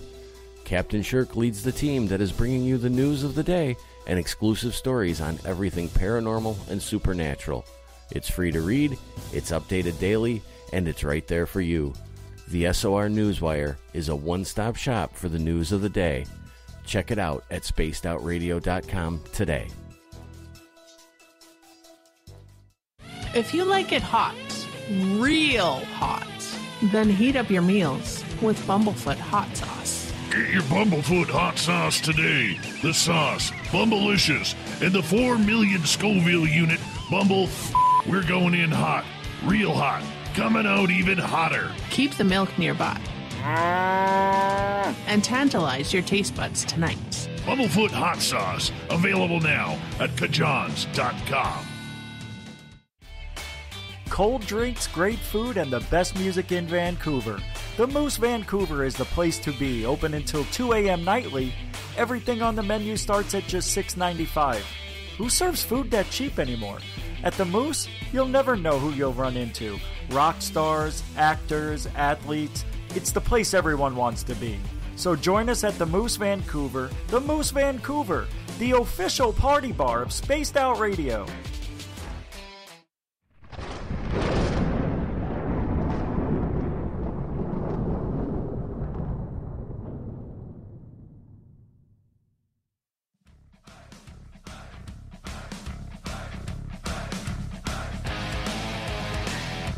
We pass the halfway point of Spaced Out Radio tonight. I am your host, Dave Scott, sitting in the captain's chair of SOR headquarters. Thank you so much for joining us. We want to remind you that if you missed portions of this show or others, you can check out our free archives by going to youtube.com/Spaced Out Radio. Just do me the favor, hit that subscribe button. Our website is spacedoutradio.com, where we have a plethora of features for you, including reading up on Captain Shirk's SOR Newswire and rocking out to Bumblefoot each and every night. I do. Why not? Follow us on Twitter at Spaced Out Radio and my personal handle at Dave Scott SOR, if you didn't mind, because that would be kind of cool. We want 10,000 followers. We're like almost 7,000 on Twitter right now, and just over 7,600 on YouTube. I want 10,000. I want 10,000 just because I want that 5 figures. I want to say I'm a 5-figure guy. I'm a 1 comma guy. 1 comma guy. Anyways, let's talk some paranormal. Rhonda and Dwight Hall are here. Their website, BelieveParanormal.com. Ghost hunters in the Southwest. And we're going to take a little bit of you know what? Let's hop on the woo train here for a little bit, because Dwight has an interesting story that he's about to share with us about having a time slip. Oh, I love these. Love these. Dwight, Rhonda, welcome back. Fill us in. Don't hold that back anymore, man. We got to hear this time slip story. Oh, yeah. You know, we got to hear it. We got to hear it. Okay. Well, we were investigating a town which is north of Tucson. It's kind of between Tucson and Phoenix. There's a lot of desert out there, and we were literally in the middle of nowhere. There was a small mining town out there, so we were out there investigating that. Myself, Rhonda, and our friend Dan. And we were walking down a road. We had just walked basically out of town, more into the desert, and there's some hills and such there. So Dan told us, he said, look, I've been out here before. I'm going to go to the top of this hill, and it wasn't a very big hill. He said, I'm going to go to the top of this hill because I think there's some old petroglyphs up here, but I'm not sure. But let me go up first and check it out, and then I'll come back down and let you know if they're here or not. We're like, hey, sounds great to us. We'll just look around for some rocks or whatever. And so he went up the hill, and we saw him get to the top of the hill, and he kind of crested it and just walked down a little bit and disappeared. And we were like, okay, well, we'll come back anytime now. And we waited, and we didn't see or hear Dan. We were like, okay, he might have fallen because he was older than us, and we thought, out here you could slip and fall on some of this rock, and he could be hurt. I said, let's go up there and try to find him. So we went up to the top of this hill, which we could see the whole valley from the top of this hill, and we could not find Dan at all. And there's not a lot of scrub in this desert, so it's not like he could hide behind anything. We were like, oh, crap. We thought for sure that he fell and got wedged in a rock or something, so we went all around this hill looking for any sign of him. Did not see him. The cars. We could see the cars parked about, maybe 400 yards away, maybe 100 yards, 300 yards. No Dan there. We were like, crap. So Rhonda was getting really kind of hot because it was in the middle of the summer. I said, why don't you walk back to the cars? I'll stay here, continue to search in case he comes back for some reason. I said, and then if I meet up with him, we'll come back. She said, okay. Well, before she left, I was yelling at the top of my lungs for Dan, and you could hear it echoing, okay? Nothing, no reply. Okay, so she walks back to the car, and it's not that far down this little dirt road.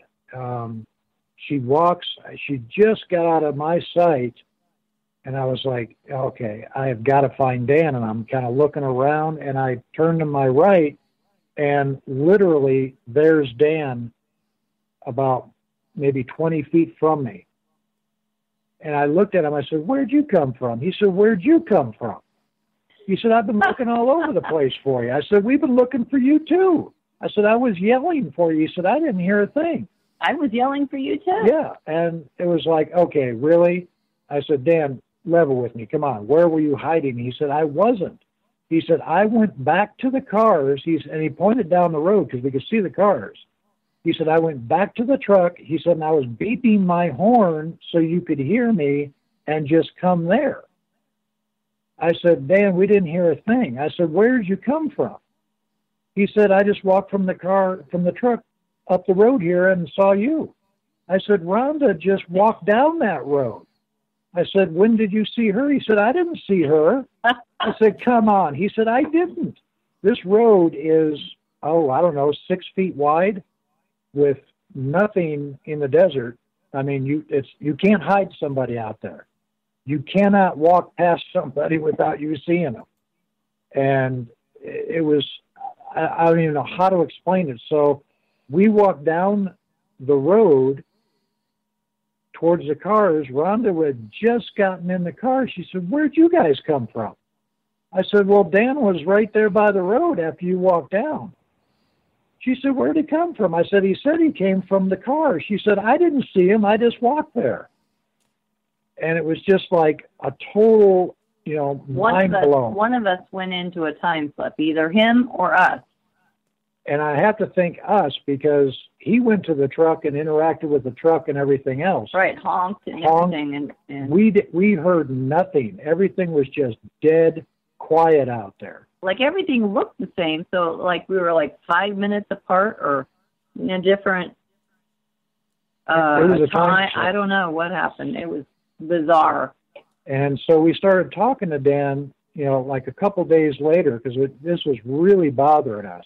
No, it was longer than well, that. And we started, kind of comparing notes, so to speak. And he told us the exact route he took when he walked down that mountain. And it was right where we were the whole way. There's no way he could have been there or we could have been there and we wouldn't have seen each other. It was just, to this day, it's a head scratcher as to what happened. Now, he claims he didn't feel anything different. We didn't feel anything different, but it was just an unbelievable sense of, what the heck, But it wasn't until about, a year and a half after that, it was for a chapter in our second book. Was it the second book? Okay. And it was about a year and a half later, and I was kind of skimming through the chapter, and I get to the end, and no wonder. We asked the spirit that we had just communicated with if she could show us what it was like to be dead. So I don't know if that's what happened, but it was a strange coincidence. Were there any other people around? No, not a soul. Not a soul. So it's just you three there? Yes. Correct. Were your clocks synchronized, either on your phones or watches or in your vehicles? Had we thought about it at the time, that would have been a great thing to do. We did not. We were just so blown away by what do you mean you were just right there. It's kind of like, why didn't you take a video of that UFO that you just saw? Yeah. We didn't think about it at the time. We were so wrapped up in it that we didn't think about because that was the last thing that we would have thought happened. My cell phone battery drained, though. That's why I was going back to the car, was to charge my phone in case we needed to, call somebody, not 911, but call somebody. This is right out of a book of David Paulides and his Missing 411 series. Exactly. It was bizarre. It was just bizarre. And I still, when I think about it, it kind of, not frightened me, but it just kind of jolts me a little bit thinking, what if we didn't come back out of this time slip or Dan didn't come out of this time slip? one of us would have had some splaining to do because you just disappear in the desert. It doesn't happen. Have you ever reported this to David Politis? No. I think you should. Because his cases with the missing 411 are identical to this, except people just don't come back. Or they rarely do. That was bizarre. We might have to look that up. Yeah. You know, I think he told a story. He told a story on this show of a little 2-year-old girl who, I believe this was in Saskatchewan or Manitoba, here in Canada, and she went missing. And there was a thunderstorm, and literally all the townsfolk came out to look for her. And she, when they went into this one cabin, this old ransacked house that was abandoned, and there was nobody there. Then this thunderstorm came in, and I'm paraphrasing the story here to keep it short.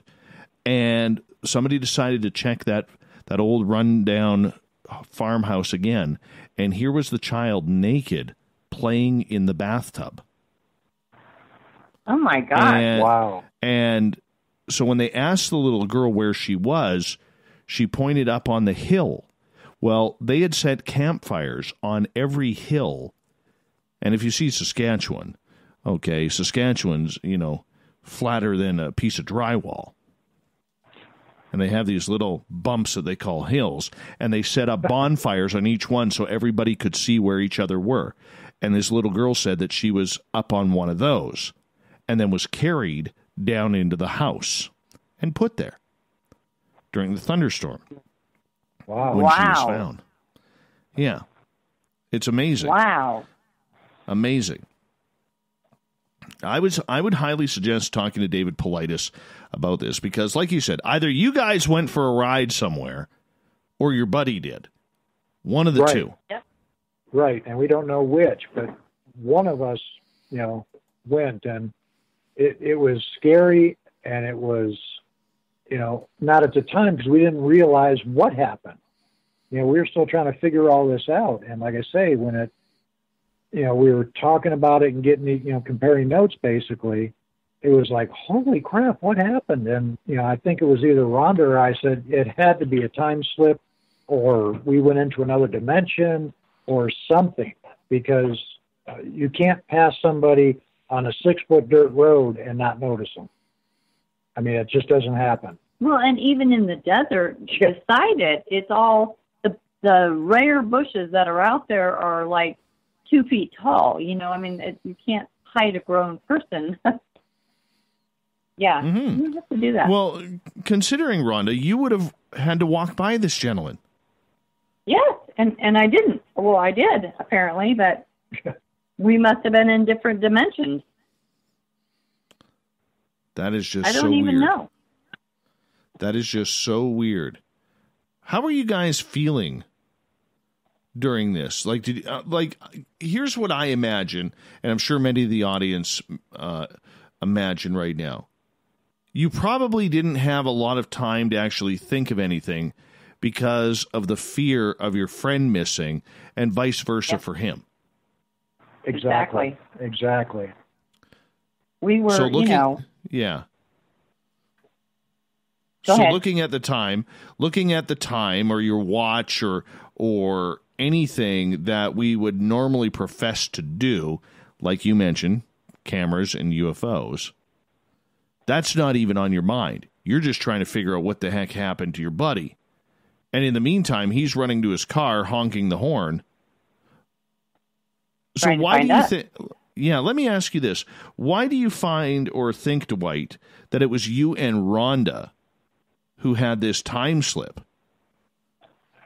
And it's only a guess, and I say that because, Dan, went to his car, he interacted with his car, so, as far as, and I don't know, I don't profess to be an expert on time slip or interdimensional travel, but since the fact that he interacted with his truck, got in it, beat the horn, that kind of a thing, tells me he was still on whatever plane that truck was on assuming that the truck didn't go into a time slip as well. I mean, like I say, I'm not an expert.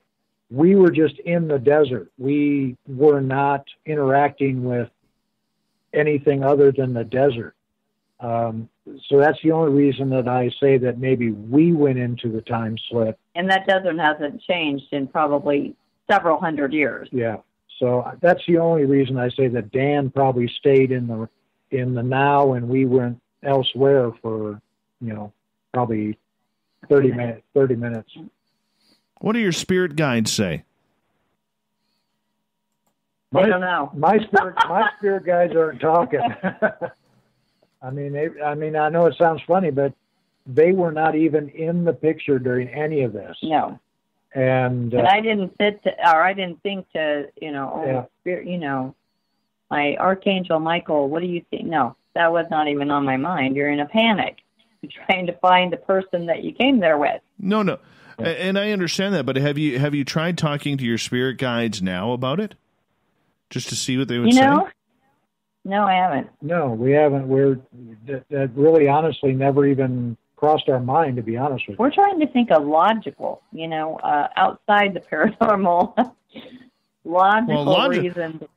Look, you can't experience that much woo, okay, and look for logic at the same time.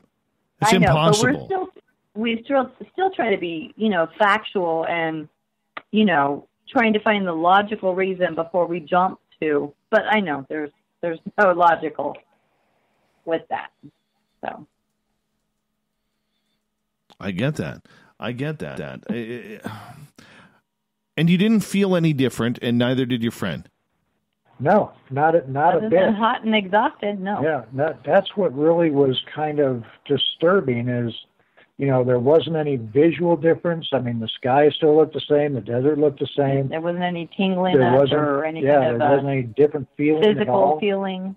It was just exact. I mean, and he said the same thing because we asked him that same question. Did you feel funny? Did you feel dizzy? Did you feel any tingling? And it was no. I was just looking for you guys. I was afraid something happened to you guys. Was there any scars, any marks, any aliens around?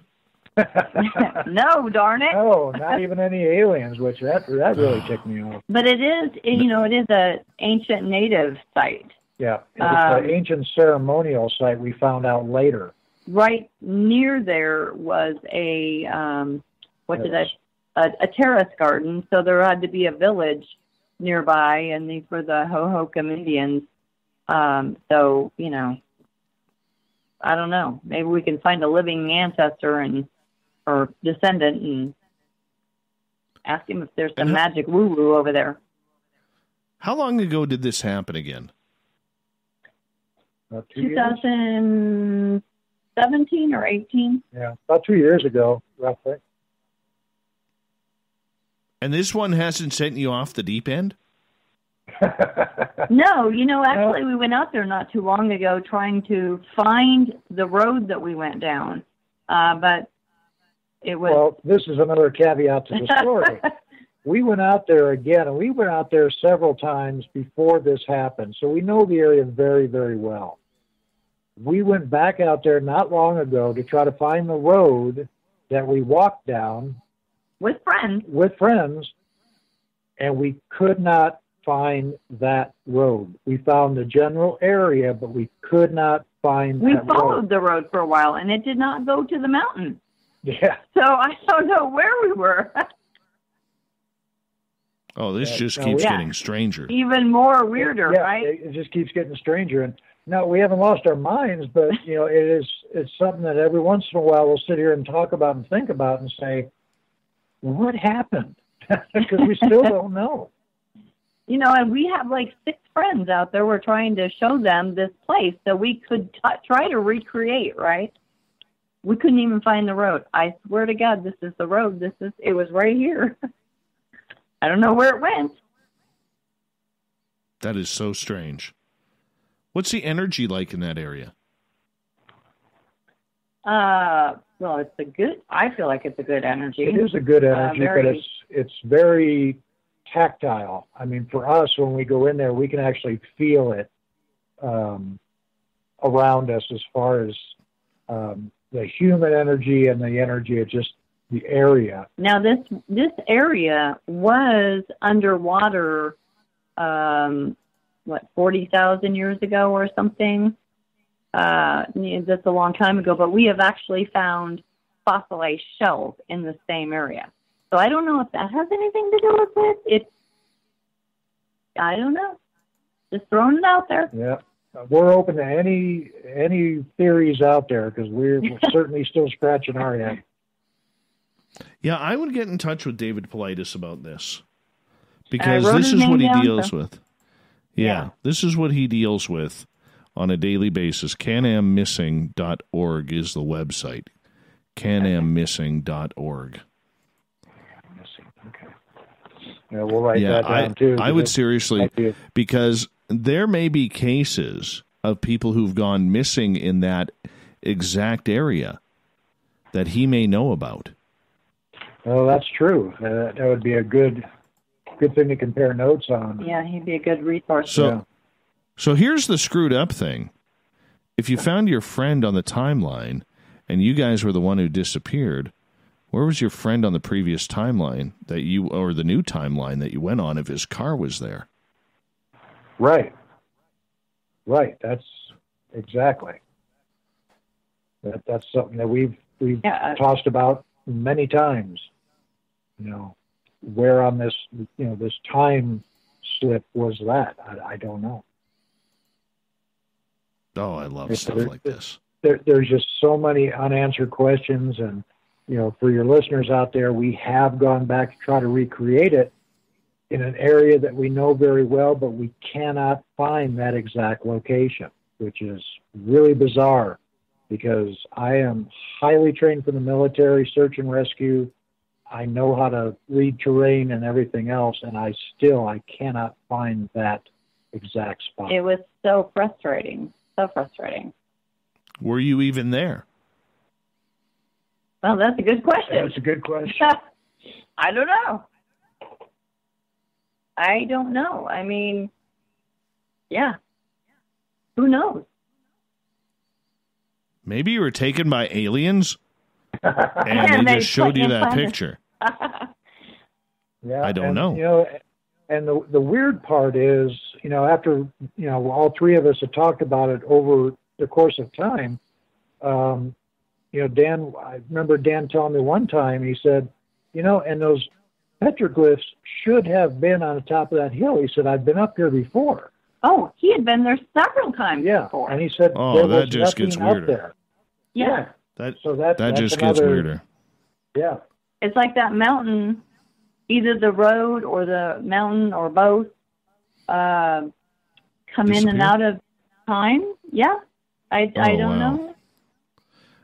Oh, I would be going right down to the map store to see if that mountain still exists on a map. Rhonda Dwight, hold on. We're going to finish up hour 2 here of Spaced Out Radio. We have Rhonda and Dwight Hull here on Spaced Out Radio. BelieveParanormal.com is their website. You can find their books on Amazon. We got them till the bottom of the hour before we join up with Drex in Vancouver in hour number 3.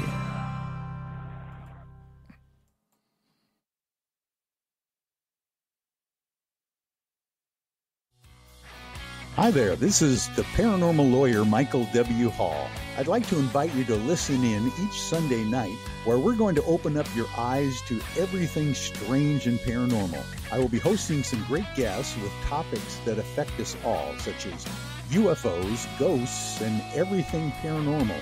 Let's learn together on Spaced Out Radio Sunday with myself, Michael W. Hall, the paranormal lawyer at spacedoutradio.com.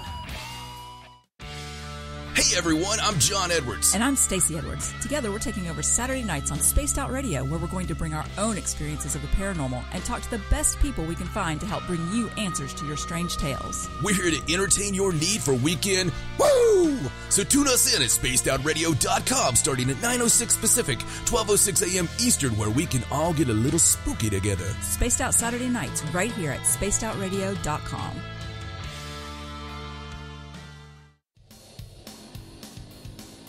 We all know on Spaced Out Radio we love a good beard and mustache, so why not take care of your facial hair with Mighty Moose Beard Oil? Made in Canada, we're taking care of beards and stashes around the world. We use 100% natural ingredients with our oils and balms to make your whiskers feel silky smooth. Use promo code SOR2019 at MightyMooseBeard.com today.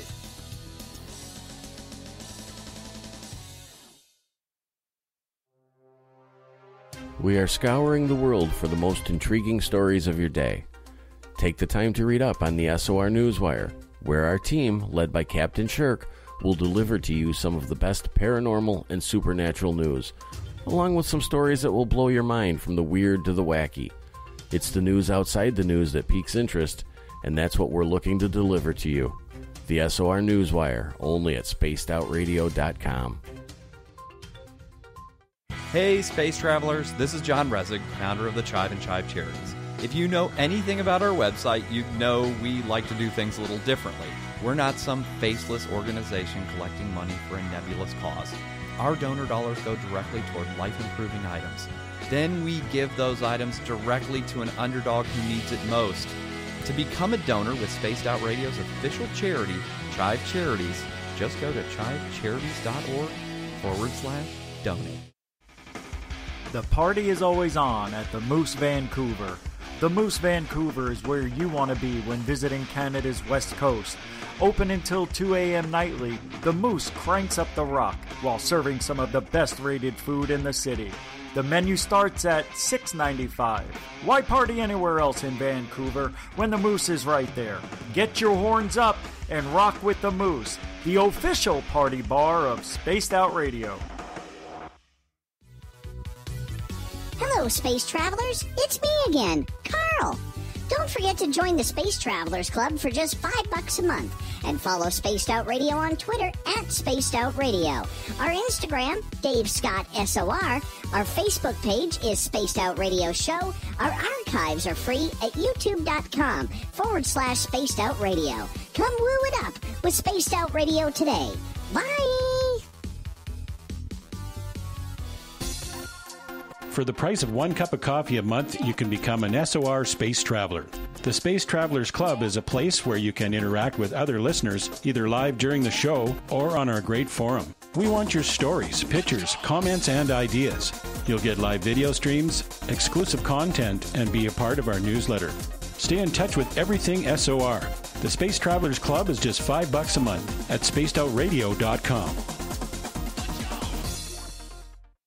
Hello, this is your guitar man, Ron Bumblefoot Thor, and I have to tell you, I love the response I get for Little Brother is Watching from Spaced Out Radio fans. It's amazing how music can inspire and make people think deeper about what's going on in the supernatural world.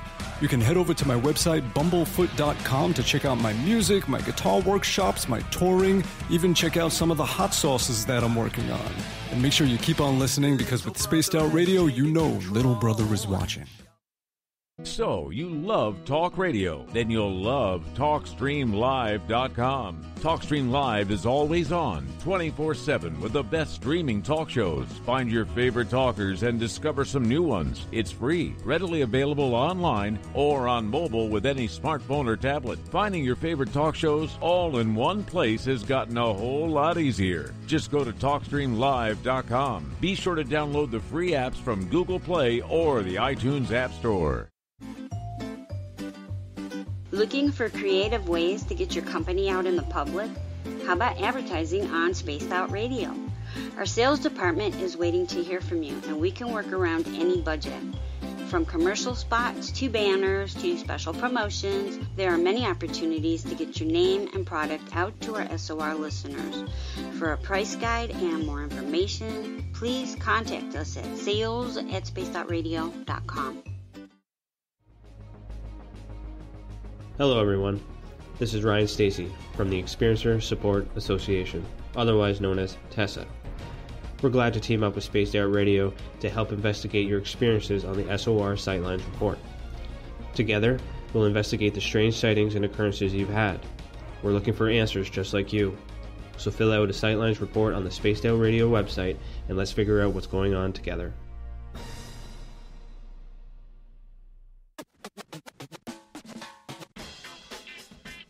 The SOR Vault is open for business, and do we have some cool swag for you to pick up? All you have to do is head over to our website and click on the SOR Vault. You have a variety of cool logos to choose from, and put them on anything you want. T-shirts, hoodies, hats, coffee mugs, you name it, we can get it to you. So do your shopping by supporting the store you love. Get your Spaced Out Radio swag at the SOR Vault today.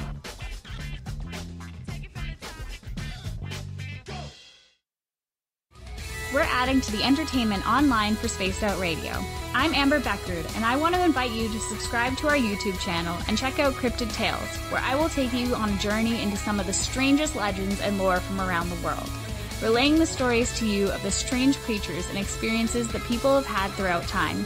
You can find Cryptid Tales at youtube.com/Spaced Out Radio. And while you're there, don't forget to check out our free archives and leave a comment. See you there. I'm feeling a little spicy tonight. What to do? What to do? Why not get Bumblefuck? 4 million Scoville units of pure hard rock. Bumblefoot hot sauces come in 3 flavors. The burning Bumble. Tone it down a bit with Bumblicious and throw the sauce on everything. Spice it up. Bumble me, baby. Bumblefoot hot sauce. Get it today at kajans.com. Would you like to connect with us? Head to spacedoutradio.com for all your latest show info. Now, back to Dave Scott and SOR. Third and final hour of Spaced Out Radio is underway tonight. I am your host, Dave Scott. Thank you so much for joining us. We welcome back everyone listening in on our terrestrial affiliates across North America and on the digital side on TalkStream Live and Revolution Radio. Remember, you can check out all of our archives for free by going to youtube.com/Spaced Out Radio. Just do me the favor, hit that subscribe button. The Desert Clam has set the password for tonight in the SOR Space Travelers Club. Labiomancy. Labiomancy is your password. Use it wisely, space travelers, as the Clam sets the password each and every night right here on Spaced Out Radio. Our website is spacedoutradio.com. We have a plethora of features for you, including Rockin' Out to Bumblefoot and reading up on Captain Shirk's SOR Newswire. Follow us on Twitter at Spaced Out Radio for the show, and my personal handle at Dave Scott SOR. For the final time tonight, we introduce our guests. They're pretty awesome. Rhonda and Dwight Hull. They are paranormal investigators out of Arizona, and they specialize in animal communication and learning about the ghosts and the hauntings of the wild, wild west. Their website is BelieveParanormal.com. Go on their website. You can check out their books, which can be found on Amazon. Rhonda, Dwight, welcome back. Thank you. Thank you. Oh, you're very welcome. You're very, very welcome. All right. I want to hear some ghost stories here. You're in the Wild West. Okay. You're riding around. Do any of the horses that these guys were riding or wrangling ever come up and talk to you and just say, hey, this was one wild ride, man?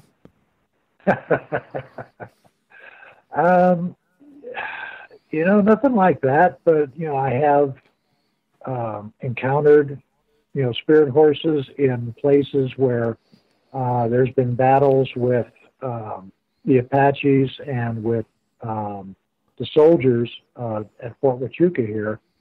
This whole desert out this way was just, Apache battleground. So, yeah, every once in a while, if we go out, I'll encounter, a spirit of a horse.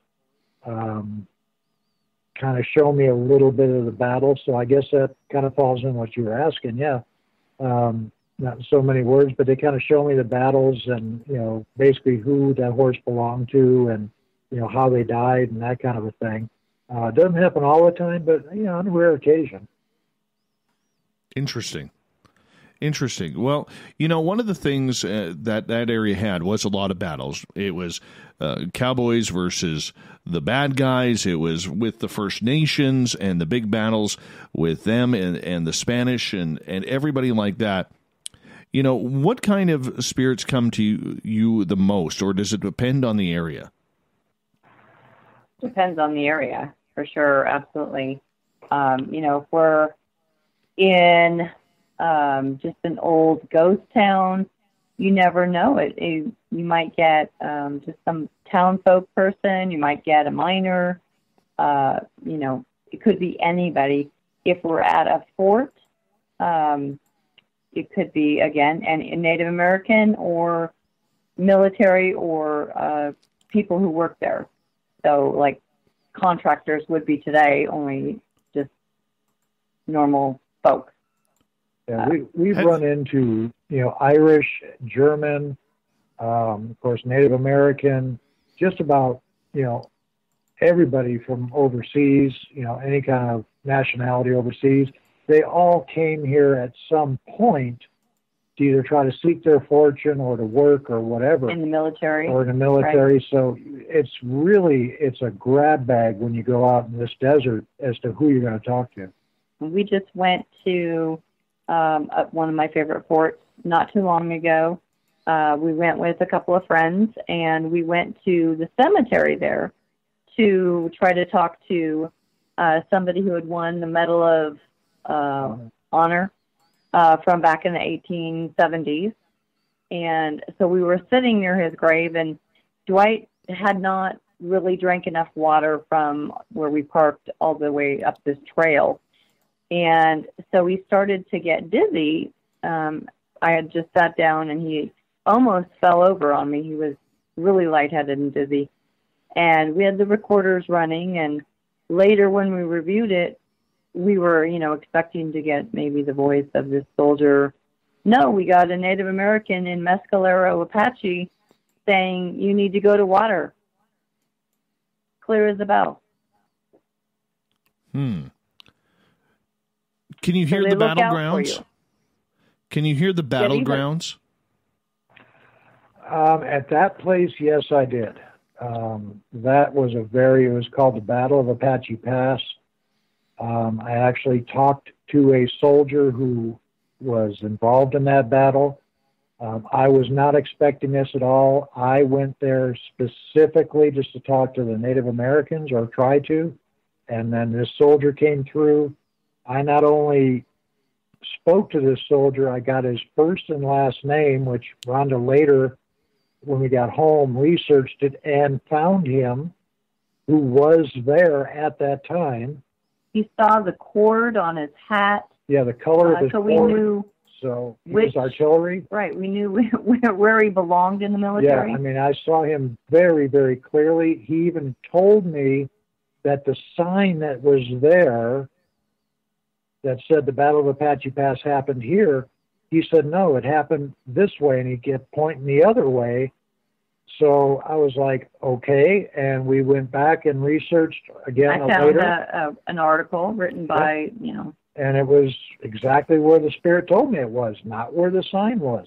It was just an amazing, amazing experience when you can, again, you reach out to history and it talks to you. History talks to you. The men talk to you, and you hear it firsthand from them. It's just absolutely amazing. Almost hear the gunfire and the cannons.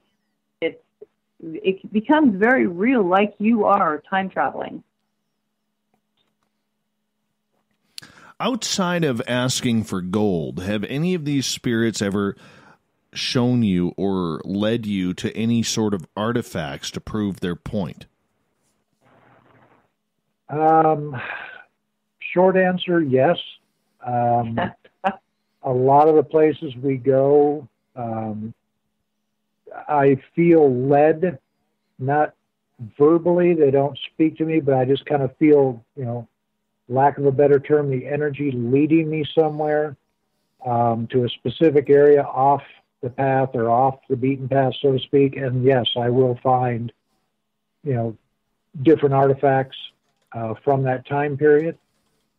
So yes, that does happen. And it's very interesting and amazing to me that I have to think that they brought me there to see that artifact or to touch that artifact for a purpose. And then to talk about it. And to talk about it. And to hold that artifact thinking that, the last person that held this was possibly the person who told me it was here. So it's again, a mind-blowing kind of a thing. What was that artifact? Well, there's been several. Bullet shell casings from the rifles, pieces of, it's off the cord of a Spanish commander who was out at a Spanish fort out here by us from 1776. A little metal piece. Yeah. They're still used today in like the Royal Military, but this is from 1776. Yeah, I found it there. He brought me there and showed it to me, and I looked down and picked it up, and I was like, what is this? I didn't know what it was, and we got home, and we both sat down, and we were researching, and Rhonda found it. It was the sterling silver cap on the end of a braided, decoration on the Spanish commander's uniform, and I found it. That is unbelievable. That is, when you get that kind of confirmation, it's got to feel pretty darn good knowing that you're in tune with whatever is being talked about. It is absolutely amazing. There is no greater thrill for me to speak to somebody and to interact with somebody from the past and have him, again, tell us history or show us history through his eyes or through his words. And I know for a lot of your listeners that may sound, kind of far out or stretching, but it really does happen. And there's no better feeling than to get that. So, again, and I have to kind of blanket this statement with, when you go out ghost hunting, don't think of it as just thrill-seeking to talk to a ghost. These are people. You have to treat them correctly, and they will treat you correctly. And you can find out so much incredible stuff if you just allow it to happen. Absolutely. Absolutely. Rhonda and Dwight Hall are our guests tonight on Spaced Out Radio. Finding artifacts that you have been pointed in that direction by the spirits is a very, very cool gesture for confirmation for what you are wanting to accomplish. With these spirits that are there who fought so many battles back in their living days, have you ever had a lot of those spirits just come back to you and say, hey, I'm done here. I just want to go. I'm tired. I'm tired of fighting, and my war is over. It's time for me to leave. And do you send them on their way? Really haven't run into that as much as in a few different areas that we went to where there's, confrontation between either, Indians and military or settlers and the Indians or whatever. One thing we did find extremely interesting in several of these places, we talked to these people, and we've even got EVPs to back this up. We asked if they're still fighting on the other side, if there's still that anger, if there's still that, hatred or whatever. And every single time we get, no, we're actually friends. We're working together. We enjoy being together now. And that really, and this has happened on several different occasions, and that really gives me a lot of hope for, when we do, as individuals, cross over, that all this hatred that we feel, or towards people or towards a person or whatever, at least in our case, it seems like that falls away when you cross over, and to me, that's an amazing thing to know before you do. It is kind of amazing as you go through that, but I'm surprised that some of them just continue to want to stay on the battlefield. And trust me, I understand the brotherhood. You don't want to leave your friends behind. I do get that. We hear soldiers of today that their biggest regret was, whether it was, World War II, Korea, Vietnam, the Gulf Wars, the Middle East, you don't want to leave your friends behind. You want to make sure that they get home safe just like you did. And I can understand why they would want to stay on a battlefield, but you've never come across a soldier or anybody who has been in an armed conflict over there who just said, look, I'm done. Like, just get me out of here. Send me to the light. No. Honestly, no. And we've talked to many, many soldiers and Apache warriors, and that really has not ever come up. Not that it won't at some point. And that's the other thing we try to tell people, we don't know it all, that's for sure. Or we haven't experienced it all. So hopefully maybe, we'll run into, something like that where we can maybe help that individual to, get off that battlefield that they're stuck on or whatever, and hopefully, bring him some peace. But right now, as we speak, we have not yet, anyway, run into that. Interesting. We always hear when it comes to battlefields about men and the gallantry and the violence that was brought upon in these battlefield type areas. But there's always the other side too, the women, the children that are kind of stuck in between, whether they're waiting for their loved ones to come home or whether they're caught in the midst of a battlefield because it's happening right in their town. How many women and children do you deal with in that area on the spiritual side? We have had that happen on occasion. One, since we're talking about Fort Bowie, we did run into that, but interestingly, not an American soldier's wife. It was a Native American woman that we talked to who lost her son during the battle, and she's still there because they hastily buried this individual just kind of on the hill slope. Children we have run into on occasion, not on the battlefields, of course, but who have lost people on battlefields or during wars, and children helping adults in cemeteries.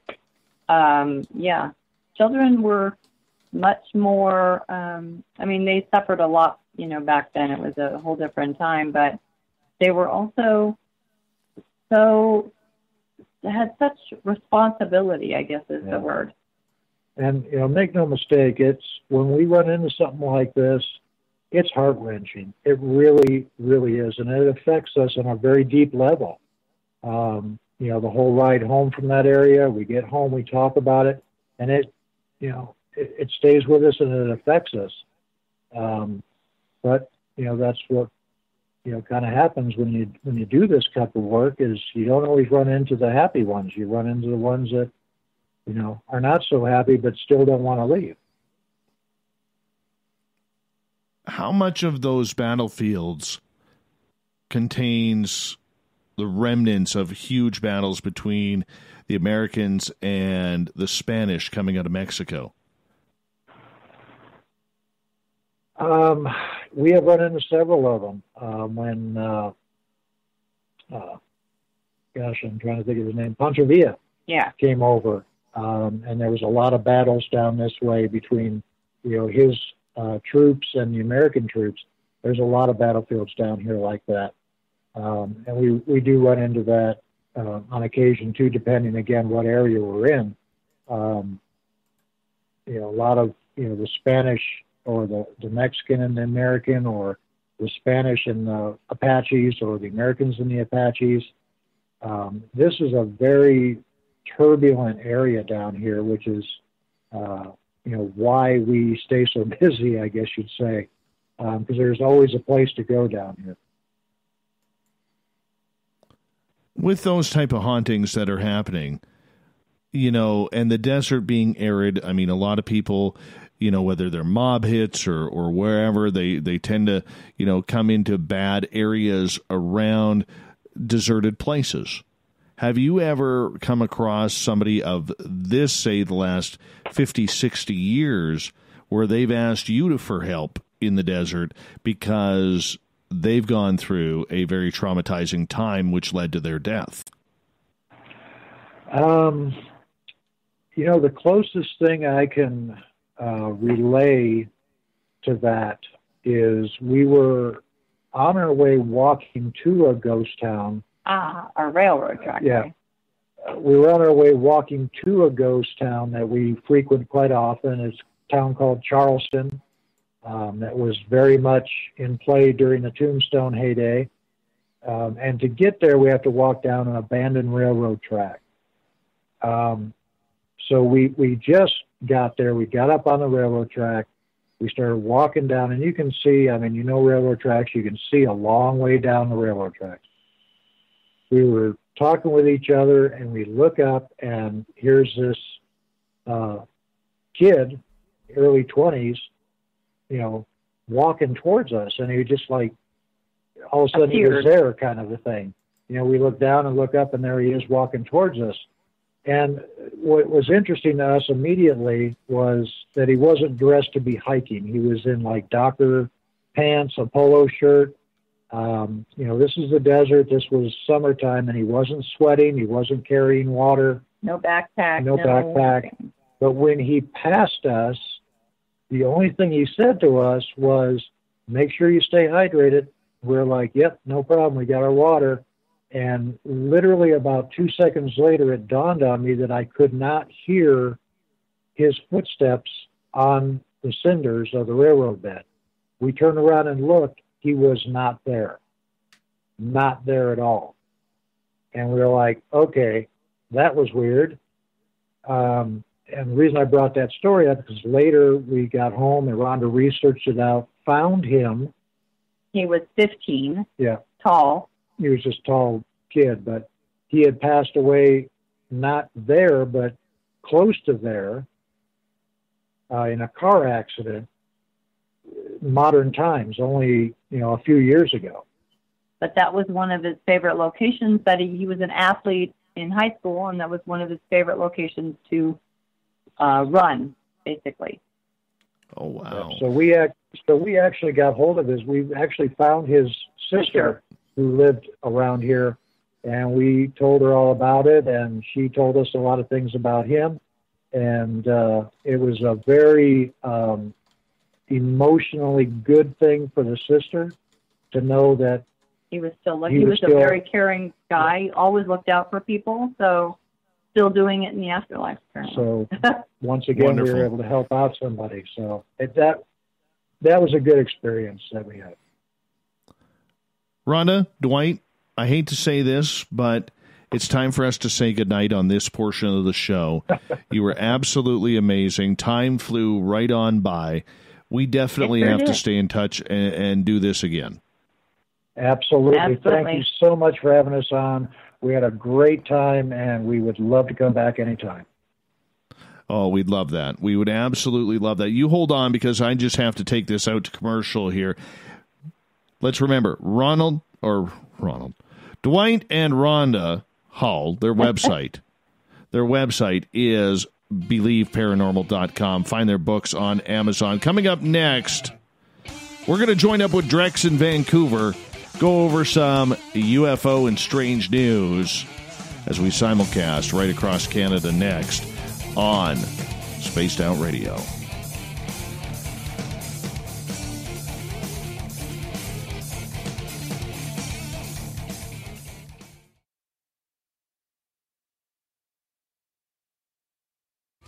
We're adding to the entertainment online for Spaced Out Radio. I'm Amber Beckrud, and I want to invite you to subscribe to our YouTube channel and check out Cryptid Tales, where I will take you on a journey into some of the strangest legends and lore from around the world, relaying the stories to you of the strange creatures and experiences that people have had throughout time.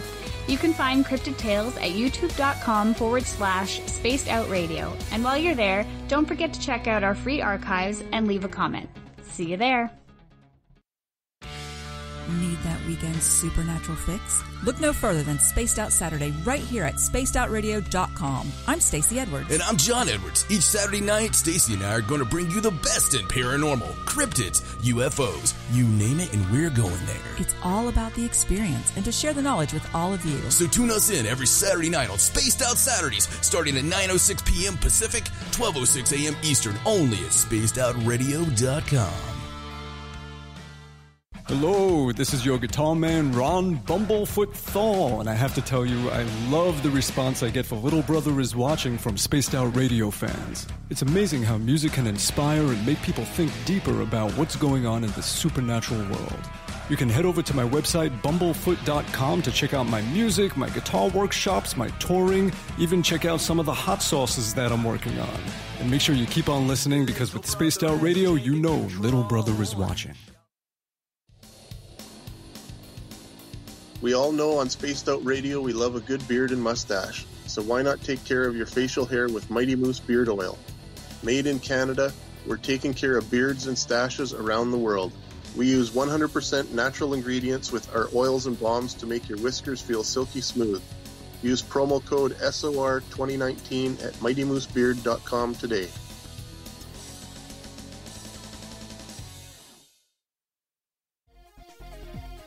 Hello, Space Travelers. It's me again, Carl. Don't forget to join the Space Travelers Club for just $5 a month and follow Spaced Out Radio on Twitter at Spaced Out Radio. Our Instagram, Dave Scott SOR. Our Facebook page is Spaced Out Radio Show. Our archives are free at youtube.com/Spaced Out Radio. Come woo it up with Spaced Out Radio today. Bye!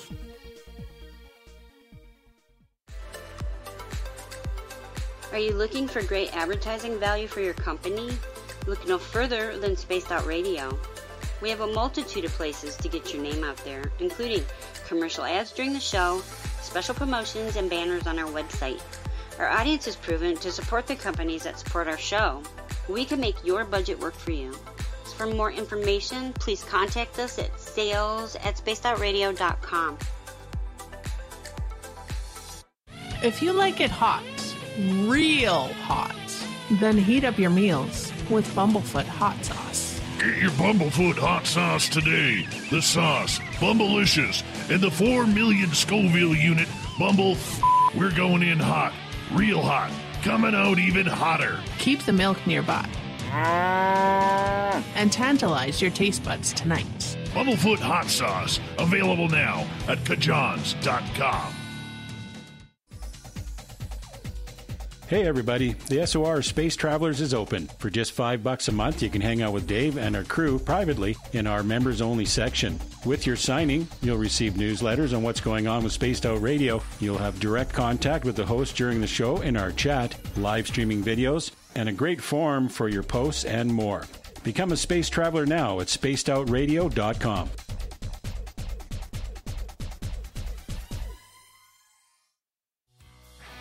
Hi there, this is the paranormal lawyer Michael W. Hall.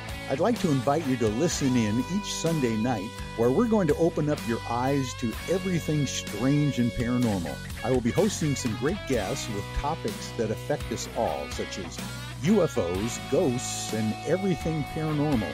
Let's learn together on Spaced Out Radio Sunday with myself, Michael W. Hall, the paranormal lawyer at spacedoutradio.com.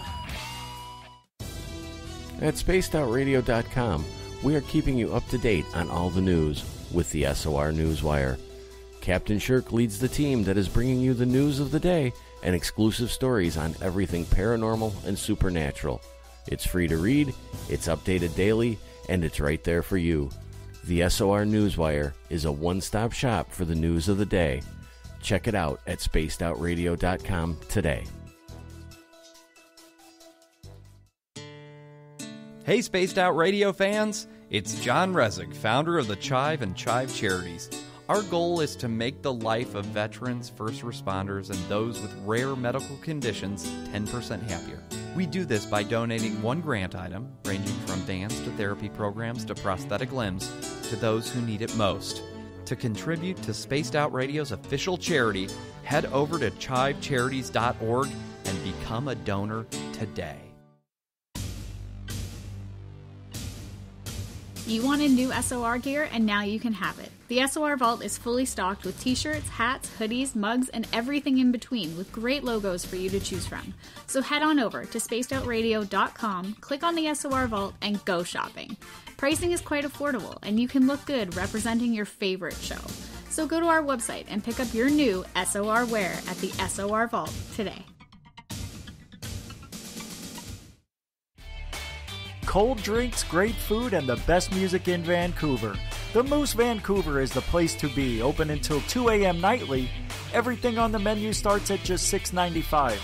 Who serves food that cheap anymore? At the Moose, you'll never know who you'll run into.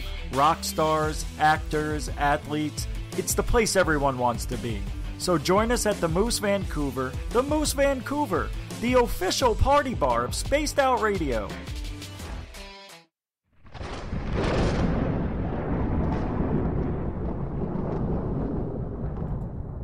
Radio, welcome back to the shift live across Canada on the Chorus Radio Network. How are you, sir? Hey, Drex, how you doing, my friend? It's always good to chat with you right here on Spaced Out Radio because we love to get into the weird and strange, and I know you like it too, along with your audience. Oh, absolutely. And I know one thing that I've noticed about you every time we chat. There's something that is I know that you're a fan of one particular thing that happened many, many, many years ago. And Absolutely. maybe I know most of your listeners probably have a pretty familiar sort of situation with the Falcon Lake UFO incident all these years ago.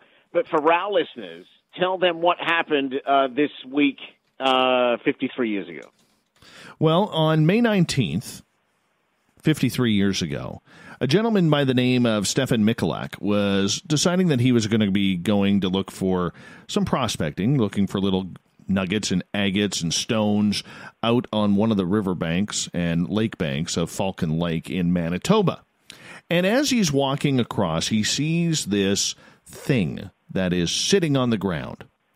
And it's metallic, it's round. He immediately starts thinking that this is something that could be very, very much military, and he walks up to it because there's stairs going down and there's a door that's open, and he starts checking it out. Yeah. And he sees something move in the shadows, and he can't quite figure out what it is as he puts his head inside. And he never went inside, but this is one of the best documented UFO cases back in 1967.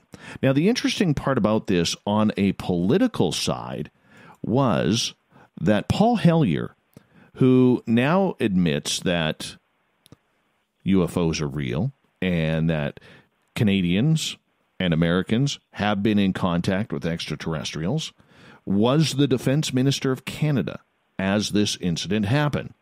So Stan is, checking out this craft. And literally, all of a sudden, he starts hearing this noise. It starts literally winding up. This disc, the classic flying saucer look that we see, literally starts to blow some exhaust and raise up. And the next thing you know, he is thrown right back onto the rocks and onto the bank of the lake. His clothes are burnt. And literally, like, they are burnt on his body, and he's got these weird marks all over his chest. Like, his chest looks like a checkerboard or a bingo card where they've got these burnt-in dots, and these dots would go away, but after a while they would come back again. He was in hospital. He was treated for these burns on his chest that basically raised into sores in a grid-like pattern. Nobody could figure out what the heck actually happened. So the fact that this story has been told so many times, he recalls seeing the object. He recalls seeing a secondary object that was hovering about 45 meters away from this first one that was on the ground. I mean, this story is part of Canadian history.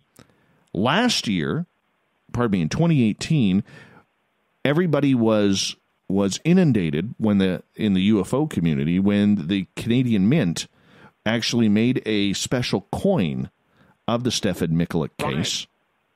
And that sold out by the... Yeah, go ahead. Here's the thing I wanted to add to that, right? Is if you've got a country's mint doing a commemorative coin to indicate that this incident happened, it's almost like an admission that, this thing is real. This did happen. Yeah, of course it did. Absolutely, right? It did. Like if a government was trying to cover something up, they would never let anything like that happen. But clearly, this happened, and because it's such a strange story, isn't it? Absolutely. And the funny part about it is that coin sold for $120, $20 value, by the way. It's now selling on eBay for about $2,000. You can make money off of that one. Wow.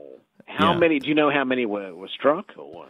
I believe there was 1,000 that were struck, and it took them a week. And then earlier last year, when the Canadian Mint came out with the Shag Harbor UFO incident, that one sold out in like 36 hours. Yeah, people just love that sort of stuff. The folks into ufology, they're like collectors of anything. You know, if there's someone that likes classic cars and they can get their hands on a rare release little keychain or something like that, of course they're going to collect something like that, right? Absolutely. I mean, why wouldn't you? The funny part about it is, Drex, is when these coins came out, the Canadian Mint stated that this was part of Canada's heritage. Little did I know that UFOs are part of our heritage. When I think of Canadian heritage, I think hockey, I think moose, I think donuts, I think beavers, I think, snow, igloos, whatever outside. I don't think UFOs. I mean, you're Australian. When you think of Canada, are you thinking UFOs? No, I think of sweet-smelling forests. Yes. There you go. Yes, exactly. But apparently, according to the Canadian Mint in 2018 and 2019, that UFOs are part of Canadian heritage. As interesting as that is. Yeah, but, I think they are. Well, I think we're becoming more and more comfortable with the fact that UFOs are an actual thing, even though the American government now has changed them to unidentified, unidentified aerial phenomena, I think it is. Yes, all right, so horrible let me acronym. ask you about this. I wanted to ask you about the 2019, the TESA, the Experience Support Association, and their report case studies. Now, they report on UFO cases, hauntings, a whole bunch of other strange things as well. Did you have some chance to dig through their report and find anything weird for us? Did I ever? And I got to give credit to Ryan Stacy. TESA stands for the Experiencer Support Association. Ryan Stacy, who's a good friend of Spaced Out Radios, he's based just outside of Toronto. The only issue that I have with the guy is, I mean, he's in his mid-30s, and he's looked like he's only shaved about once in his life. But, good guy, solid researcher. And he started this group after leaving MUFON Canada a couple of years ago and decided that he wanted to really focus in on recording and reporting the strange sightings that Canadians were having. And in 2019, he had around 69 reports that come right across the country from British Columbia all the way to Newfoundland. And some of these reports are absolutely incredible. And so I'm going to read a couple of these for you because Ryan really went into detail with these. And people who want to learn more about this can go to tesacan.org. So that's TESACAN.org. So here's one on astral projection that somebody reported. The report is, I had practiced meditation daily, same time, same music with the alarm to indicate that it was time to return. It started like any other one of my meditations. Next thing I remember, I was moving around various places of the planet's surface. This was nothing new to me. It actually happened a lot. I would be swimming in the ocean with whales, dolphins, sharks, or flying or running in various places with animals. And it goes on. Anyway, when I hit the top of Mount Everest, I leapt off and I was floating in space. I was looking down on the planet. It was, in so many respects, Then I turned and I was flying past other planets. Jupiter moving faster and faster. I was outside the system, picking up more speed. The next time I stopped, I was looking back on the Milky Way spiral galaxy. Now, this could be some amazing drugs. Amazing drugs. Or it could be what they call astral travel, when somebody actually leaves their body and can travel anywhere they want to go just because they have the mental capability and the meditation and the consciousness to leave their body and just let their soul fly. What do you think? Yeah, I've heard stories about this stuff before. It's fascinating, isn't it? Absolutely. Here's one about aerial phenomena, because I know you love the UAP thing. This person writes... No, I hate it. I hate the name. It's a UFO. It's a UFO. It is. It is. You know, we gotta put out... You know what, Drex? We got to do this. We have to put out a petition to ban the acronym UAP in Canada. Let's just call it UFO. Oh, okay. So much more fun. All right, Let's do that. start the change.org and I'll retweet it. We'll All right. see what happens. All right, let's go. go I think here. it'll pick up the theme. Sure. This person writes, I wanted a picture of a barren cold runways. I held my cell phone against the window of the terminal to avoid any reflection and took a photo. I took a selfie after, but due to the focus of the phone, the sky isn't visible behind me. After I got home to Vancouver, I looked at the photo and noticed an odd oval-shaped cloud in the center right. I zoomed in to see what appeared to be a disc-shaped cloud, such as altocumulus lenticularis cloud formations, but they usually only go over hills, mountains, or very tall man-made structures. Out of all the photos of these clouds from the ground I could locate, not one of them shows up on top of the formation such as mine. In my photo, the formation is tilting towards me, so I see the top of the disc shape. This was pretty decent altitude and over flat prairie. It was cold in a clear morning, ground temperature about minus 39 degrees Celsius. 2 contrails are visible in the foreground and appear much closer. So did this person capture a UFO from the sky flying home to Vancouver? Who knows? The prairies have some strange stuff going on there. Man, you know what? I've got a couple of friends that have told me that they've seen UFOs. I've never seen anything in the sky. I've seen shooting stars and things that sort of look strange in the sky that I'm like, well, what is it? Maybe that is it. Maybe I have seen one and I just don't know it. But when I hear how people describe things, I'm like, well, what else could it be? Really? That I don't know. I got 2 quick ones here for you, my friend. 2 quick ones. Yeah, all right, go. Little freaky. Shadow figures. I was in bed, just went to sleep. I had just finished watching Sonny and Cher on television. Oh my God, this is an old story. I was drifting off to sleep. I turned over. I opened my eyes. And the wider they got, the more I saw a figure standing in front of me alongside my bed. Looking down on me, I went into cold sweats.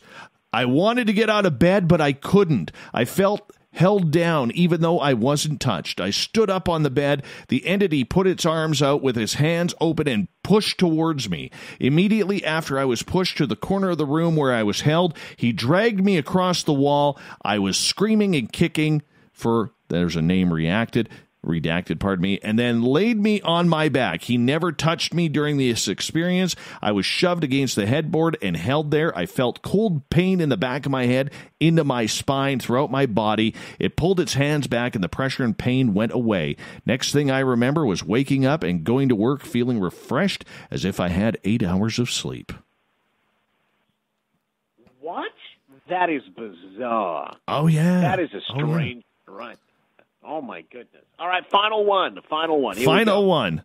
Alien abduction. I remember as a child at age 3, I used to live in a certain area. It's been redacted. In a large field in the back of our home, I remember seeing a sphere moving to the left. It at first looked like the sun. It started moving closer to me. As it did, the color changed from orange to having a black outline around it. It had lights going around it. When it came down closer to me, it was like a metallic bronze color with a reflective, smooth surface. I had only seen this as a child during the night. I remember them coming into my room. I could always feel when they were coming. The wall where they came from would turn black like there was no wall there. I remember how my room felt cooler as well. They had a small mouth, are 3.5 feet tall and gray in color. They had no hair, large black eyes, flat nose, and 4 fingers. I am awake at this time standing up. They would paralyze me and lift me up and float me out of the room the same way they came in. There's nights I would have nightmares and intrusive memories about this. Sometimes I would hear thumping and banging and scratching on the walls before I see them. I still have these experiences today. Wow. All right, if people want to read more of these, what's the website they can go to again? Tessacan.org, and you can hit up Ryan Stacy there. He's a great guy, and do me a favor, bug him about his lack of shaving ability. Yeah, we will. Absolutely, we will. Go to Dave's website as well, spacedoutradio.com. Dave Scott from Spaced Out Radio. On with us Thank you, again. my friend. Dave, thanks so much again, and we'll chat again next week. Take care. Let's get to the news on our part.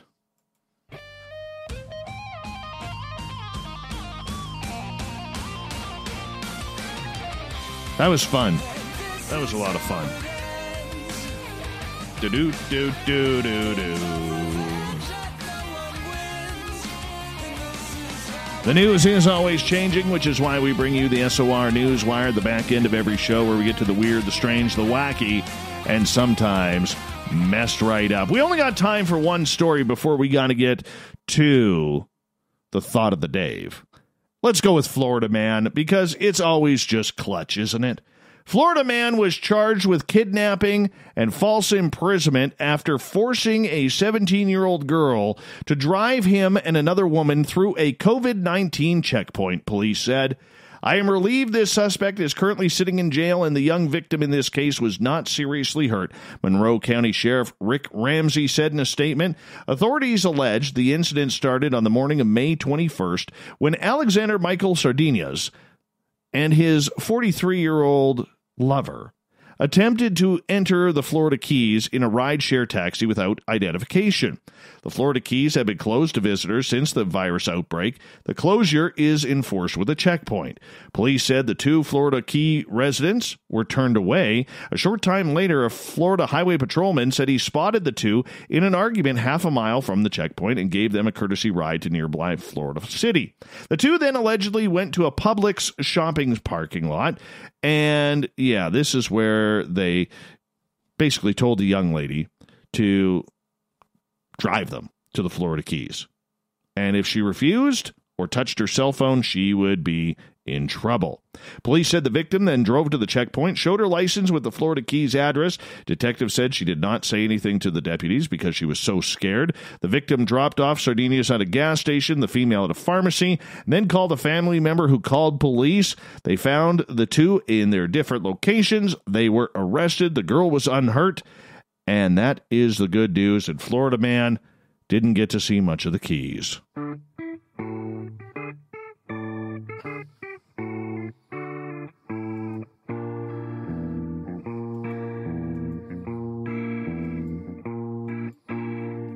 Thought of the Dave happens every night at this time, where we ask for a question on our Facebook and Twitter pages, then read your responses on the air because we love the audience participation around here. Today's Thought of the Dave is as follows.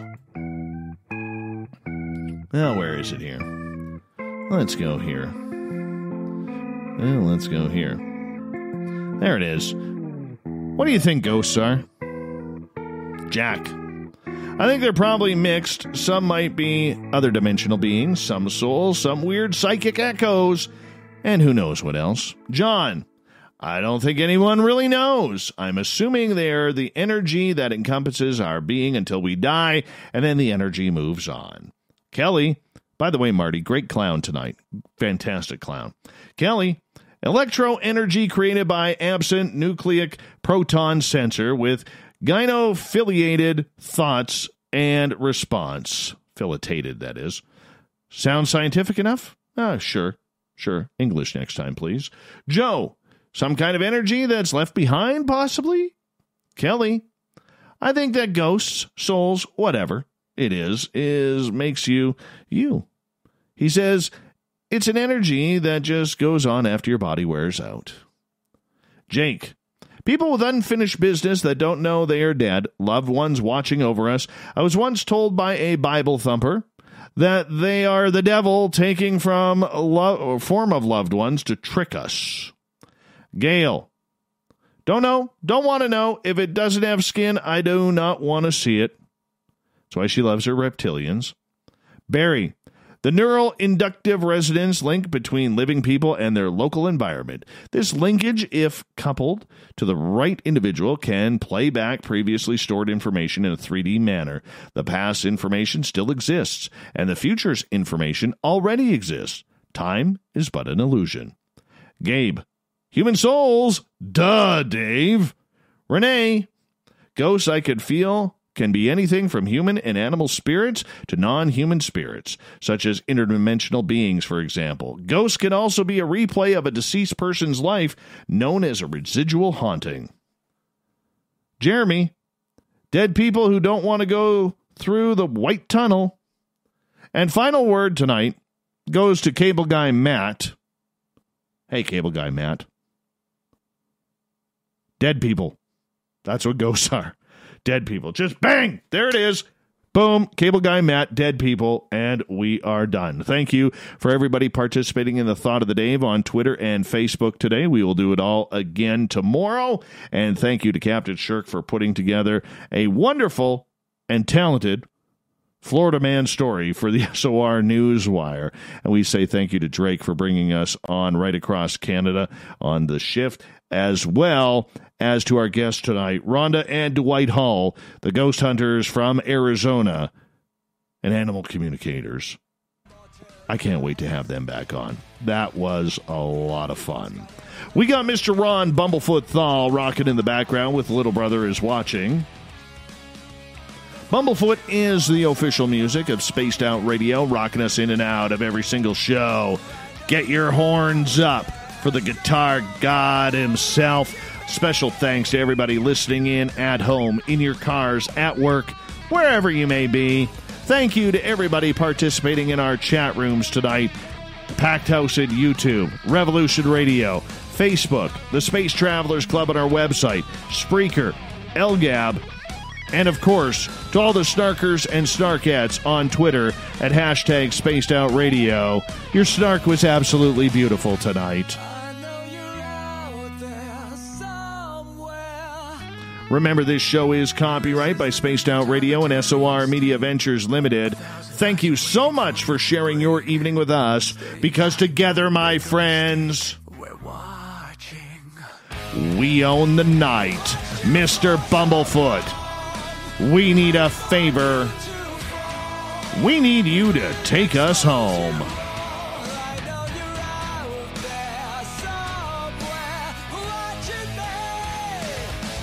Thank you very much for tuning in tonight. Remember, the Woo Train is always ready to ride. Your ticket never expires. Your seat is always available. So get ready. We're going to do it all again very, very soon. We expect you to join us. Good night.